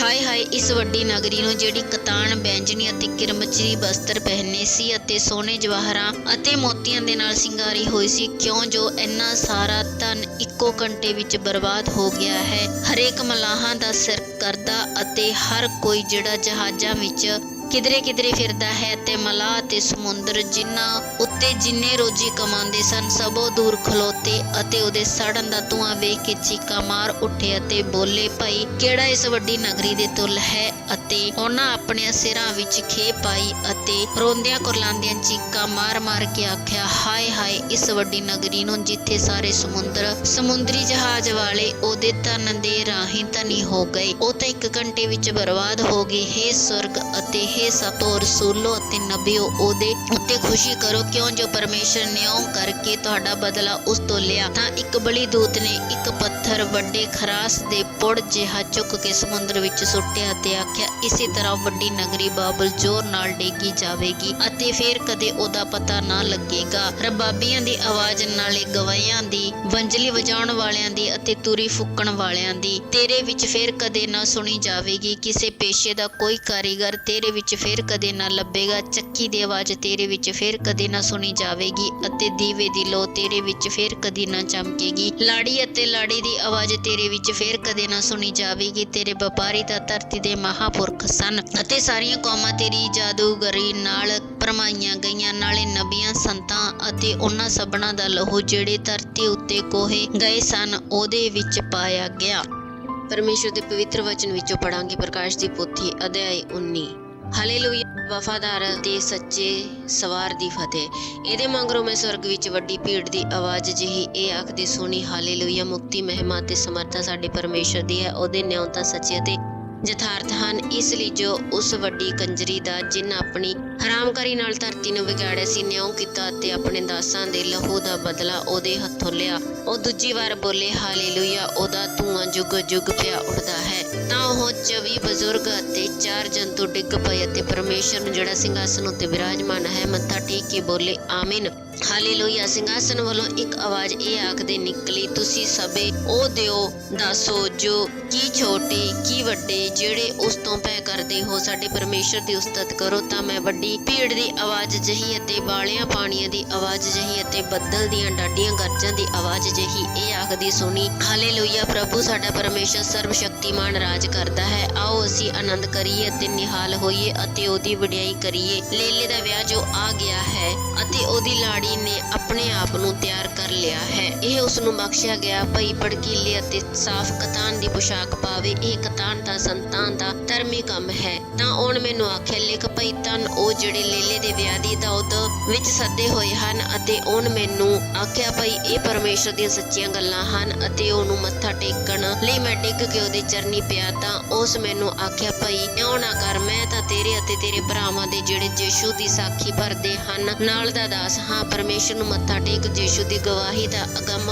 ਵਾਗਦੀ ਰੂਹ ਹੈ। ਮੈਂ ਆਕਾਸ਼ ਨੂੰ ਖੁੱਲਿਆ ਹੋਇਆ ਡਿੱਠਾ ਤਾਂ ਕੀ ਵੇਖਦਾ ਹਾਂ, ਭਈ ਇੱਕ ਨੁਕਰਾ ਘੋੜਾ ਹੈ ਅਤੇ ਉਹਦਾ ਸਵਾਰ ਵਫਾਦਾਰ ਅਤੇ ਸੱਚਾ ਸਦਾਉਂਦਾ ਹੈ ਅਤੇ ਉਹ ਧਰਮ ਨਾਲ ਨਿਆਂ ਅਤੇ ਯੁੱਧ ਕਰਦਾ ਹੈ। ਉਹਦੀਆਂ ਅੱਖੀਆਂ ਅੱਗ ਦੀ ਲਾਟ ਹਨ ਅਤੇ ਉਹਦੇ ਸਿਰ ਉੱਤੇ ਬਹੁਤ ਸਾਰੇ ਮੁਕਟ ਹਨ ਅਤੇ ਉਹਦਾ ਇੱਕ ਨਾਮ ਲਿਖਿਆ ਹੋਇਆ ਹੈ ਜਿਹਨੂੰ ਉਹਦੇ ਬਿਨਾਂ ਕੋਈ ਹੋਰ ਨਹੀਂ ਜਾਣਦਾ। ਅਤੇ ਉਹ ਇੱਕ ਬਸਤਰ ਲਹੂ ਨਾਲ ਛਿੜਕਿਆ ਹੋਇਆ ਪਹਿਨੇ ਹੋਏ ਹੈ ਅਤੇ ਉਹਦਾ ਨਾਮ ਪਰਮੇਸ਼ਰ ਦਾ ਸ਼ਬਦ ਅਖਵਾਉਂਦਾ ਹੈ। ਅਤੇ ਜਿਹੜੀਆਂ ਫੌਜਾਂ ਸਵਰਗ ਵਿੱਚ ਹਨ ਉਹ ਚਿੱਟੇ ਅਤੇ ਸਾਫ਼ ਕਤਾਨੀ ਕੱਪੜੇ ਪਹਿਨੀਆਂ ਨੁਕਰਿਆਂ ਘੋੜਿਆਂ ਉੱਤੇ ਉਹਦੇ ਮਗਰ ਆਉਂਦੀਆਂ ਹਨ ਅਤੇ ਉਹਦੇ ਮੂੰਹ ਵਿੱਚੋਂ ਇੱਕ ਤਿੱਖੀ ਤਲਵਾਰ ਨਿਕਲਦੀ ਹੈ। ਭਈ ਉਸ ਨਾਲ ਉਹ ਕੌਮਾਂ ਨੂੰ ਮਾਰੇ ਅਤੇ ਉਹ ਲੋਹੇ ਦੇ ਡੰਡੇ ਨਾਲ ਉਹਨਾਂ ਉੱਤੇ ਹਕੂਮਤ ਕਰੇਗਾ। ਅਤੇ ਉਹ ਪਰਮੇਸ਼ਰ ਸਰਬ ਸ਼ਕਤੀਮਾਨ ਦੇ ਅਤ ਵੱਡੇ ਕਰੋਧ ਦੀ ਮਹਿ ਦੇ ਚਬੂਚੇ ਨੂੰ ਲਿਤਾੜਦਾ ਹੈ। ਉਹਦੇ ਬਸਤਰ ਉੱਤੇ ਅਰ ਉਹਦੇ ਪੱਟ ਉੱਤੇ ਇਹ ਨਾਮ ਲਿਖਿਆ ਹੋਇਆ ਹੈ, ਰਾਜਿਆਂ ਦਾ ਰਾਜਾ ਅਤੇ ਪ੍ਰਭੂਆਂ ਦਾ ਪ੍ਰਭੂ। ਮੈਂ ਇੱਕ ਦੂਤ ਨੂੰ ਸੂਰਜ ਵਿੱਚ ਖਲੋਤਾ ਵੇਖਿਆ ਅਤੇ ਉਸਨੇ ਉਹਨਾਂ ਸਭਨਾਂ ਪੰਛੀਆਂ ਨੂੰ ਜਿਹੜੇ ਆਕਾਸ਼ ਵਿੱਚ ਉੱਡਦੇ ਹਨ ਵੱਡੀ ਆਵਾਜ਼ ਨਾਲ ਹਾਕ ਮਾਰ ਕੇ ਆਖਿਆ, ਆਓ ਚੱਲੋ ਅਤੇ ਪਰਮੇਸ਼ਰ ਦੀ ਵੱਡੀ ਦਾਵਤ ਲਈ ਇਕੱਠੇ ਹੋਵੋ। ਭਈ ਤੁਸੀਂ ਰਾਜਿਆਂ ਦਾ ਮਾਸ, ਫੌਜ ਦੇ ਸਰਦਾਰਾਂ ਦਾ ਮਾਸ,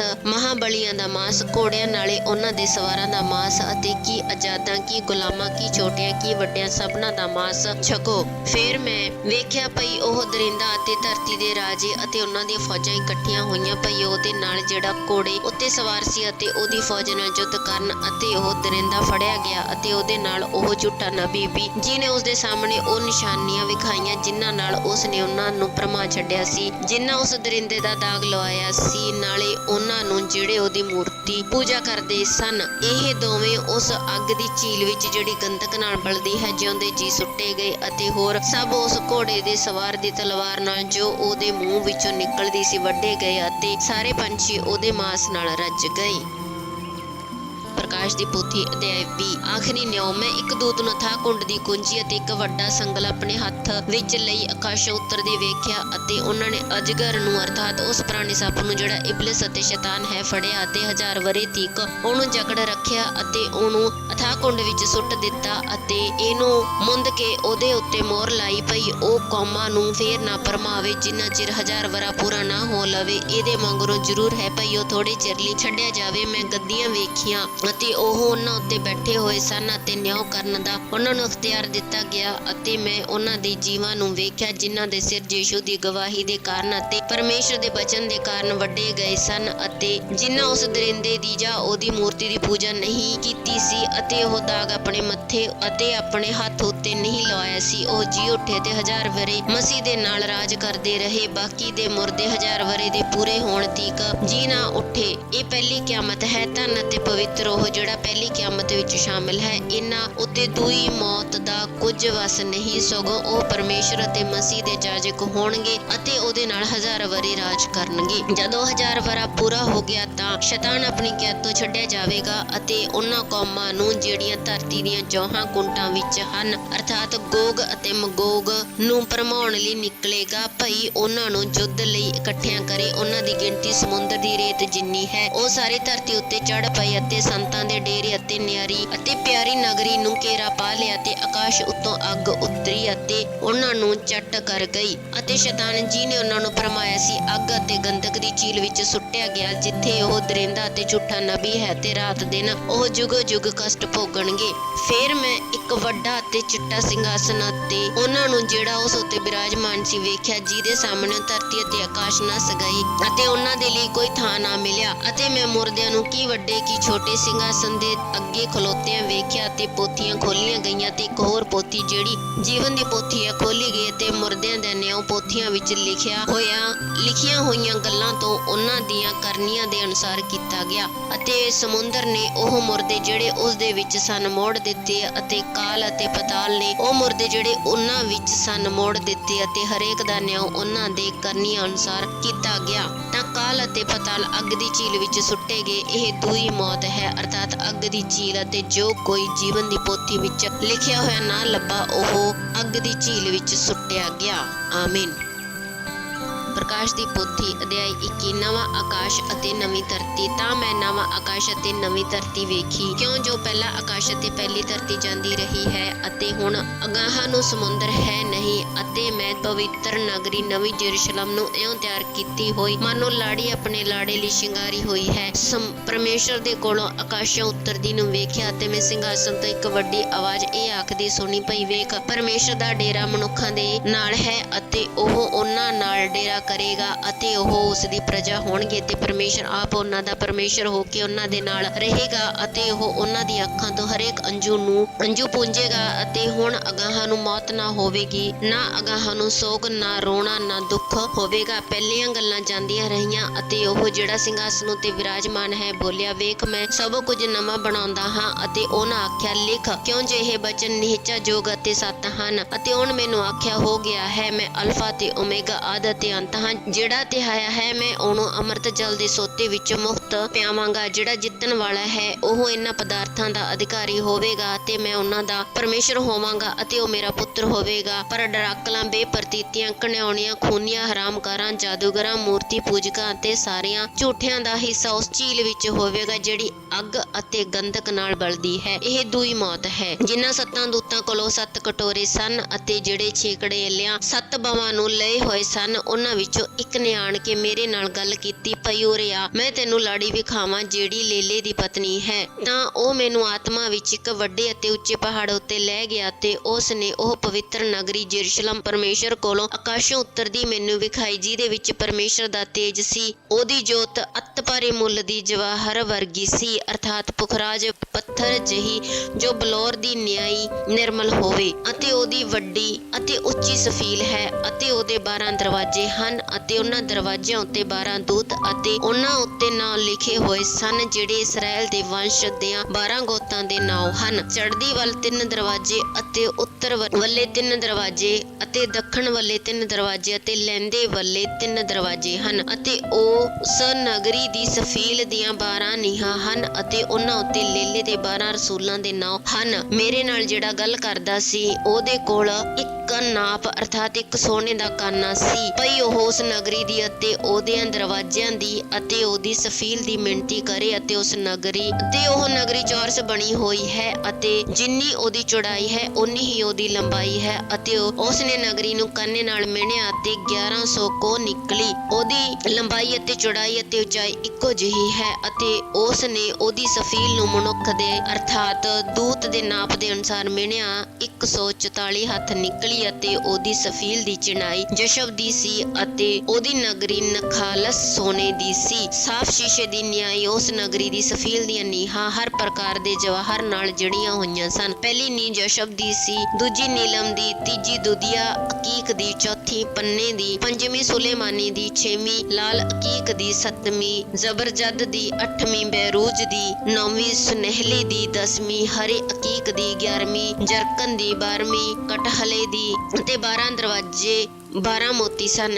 ਇੱਕ ਦਰਵਾਜ਼ਾ ਇੱਕ ਮੋਤੀ ਦਾ ਸੀ ਅਤੇ ਉਸ ਨਗਰੀ ਦਾ ਚੌਕ ਨਖਾਲਸ ਸੋਨੇ ਦਾ ਸੀ, ਨਿਰਮਲ ਸ਼ੀਸ਼ੇ ਵਰਗਾ। ਮੈਂ ਉਸ ਵਿੱਚ ਕੋਈ ਹੈਕਲ ਨਾ ਵੇਖੀ, ਕਿਉਂ ਜੋ ਪ੍ਰਭੂ ਪਰਮੇਸ਼ਰ ਸਰਵਸ਼ਕਤੀਮਾਨ ਅਤੇ ਲੀਲਾ ਉਸ ਦੀ ਹੈਕਲ ਹੈ ਅਤੇ ਉਸ ਨਗਰੀ ਨੂੰ ਸੂਰਜ ਦੀ ਕੁਝ ਲੋੜ ਨਹੀਂ, ਨਾ ਚੰਦਰਮਾ ਦੀ, ਭਈ ਉਹ ਉਸ ਉੱਤੇ ਚਮਕਣ, ਕਿਉਂ ਜੋ ਪਰਮੇਸ਼ਰ ਦੇ ਤੇਜ ਨੇ ਉਹਨੂੰ ਚਾਨਣ ਕੀਤਾ ਅਤੇ ਲੀਲਾ ਉਹਦੀ ਜੋਤ ਹੈ ਅਤੇ ਕੌਮਾਂ ਉਹਦੇ ਚਾਨਣੇ ਦੇ ਆਸਰੇ ਫਿਰਨਗੀਆਂ ਤੇ ਧਰਤੀ ਦੇ ਰਾਜੇ ਆਪਣੀ ਸ਼ਾਨ ਉਸ ਵਿੱਚ ਲਿਆਉਣਗੇ ਅਤੇ ਉਹਦੇ ਦਰਵਾਜ਼ੇ ਦਿਨ ਨੂੰ ਕਦੇ ਬੰਦ ਨਾ ਹੋਣਗੇ, ਕਿਉਂ ਜੋ ਰਾਤ ਤਾਂ ਉੱਥੇ ਹੋਣੀ ਹੀ ਨਹੀਂ ਅਤੇ ਉਹ ਕੌਮਾਂ ਦੀ ਸ਼ਾਨ ਅਤੇ ਮਾਣ ਉਸ ਵਿੱਚ ਲਿਆਉਣਗੇ। ਪਰ ਕੋਈ ਅਪਵਿੱਤਰ ਵਸਤ ਜਾਂ ਕੋਈ ਘਿਨਾਉਣਾ ਅਤੇ ਝੂਠਾ ਕੰਮ ਕਰਨ ਵਾਲਾ ਉਸ ਵਿੱਚ ਕਦੇ ਨਾ ਵੜੇਗਾ, ਪਰ ਨਿਰੇ ਉਹ ਜਿਹੜੇ ਲੇਲੇ ਦੀ ਜੀਵਨ ਦੀ ਪੋਥੀ ਵਿੱਚ ਲਿਖੇ ਹੋਏ ਹਨ।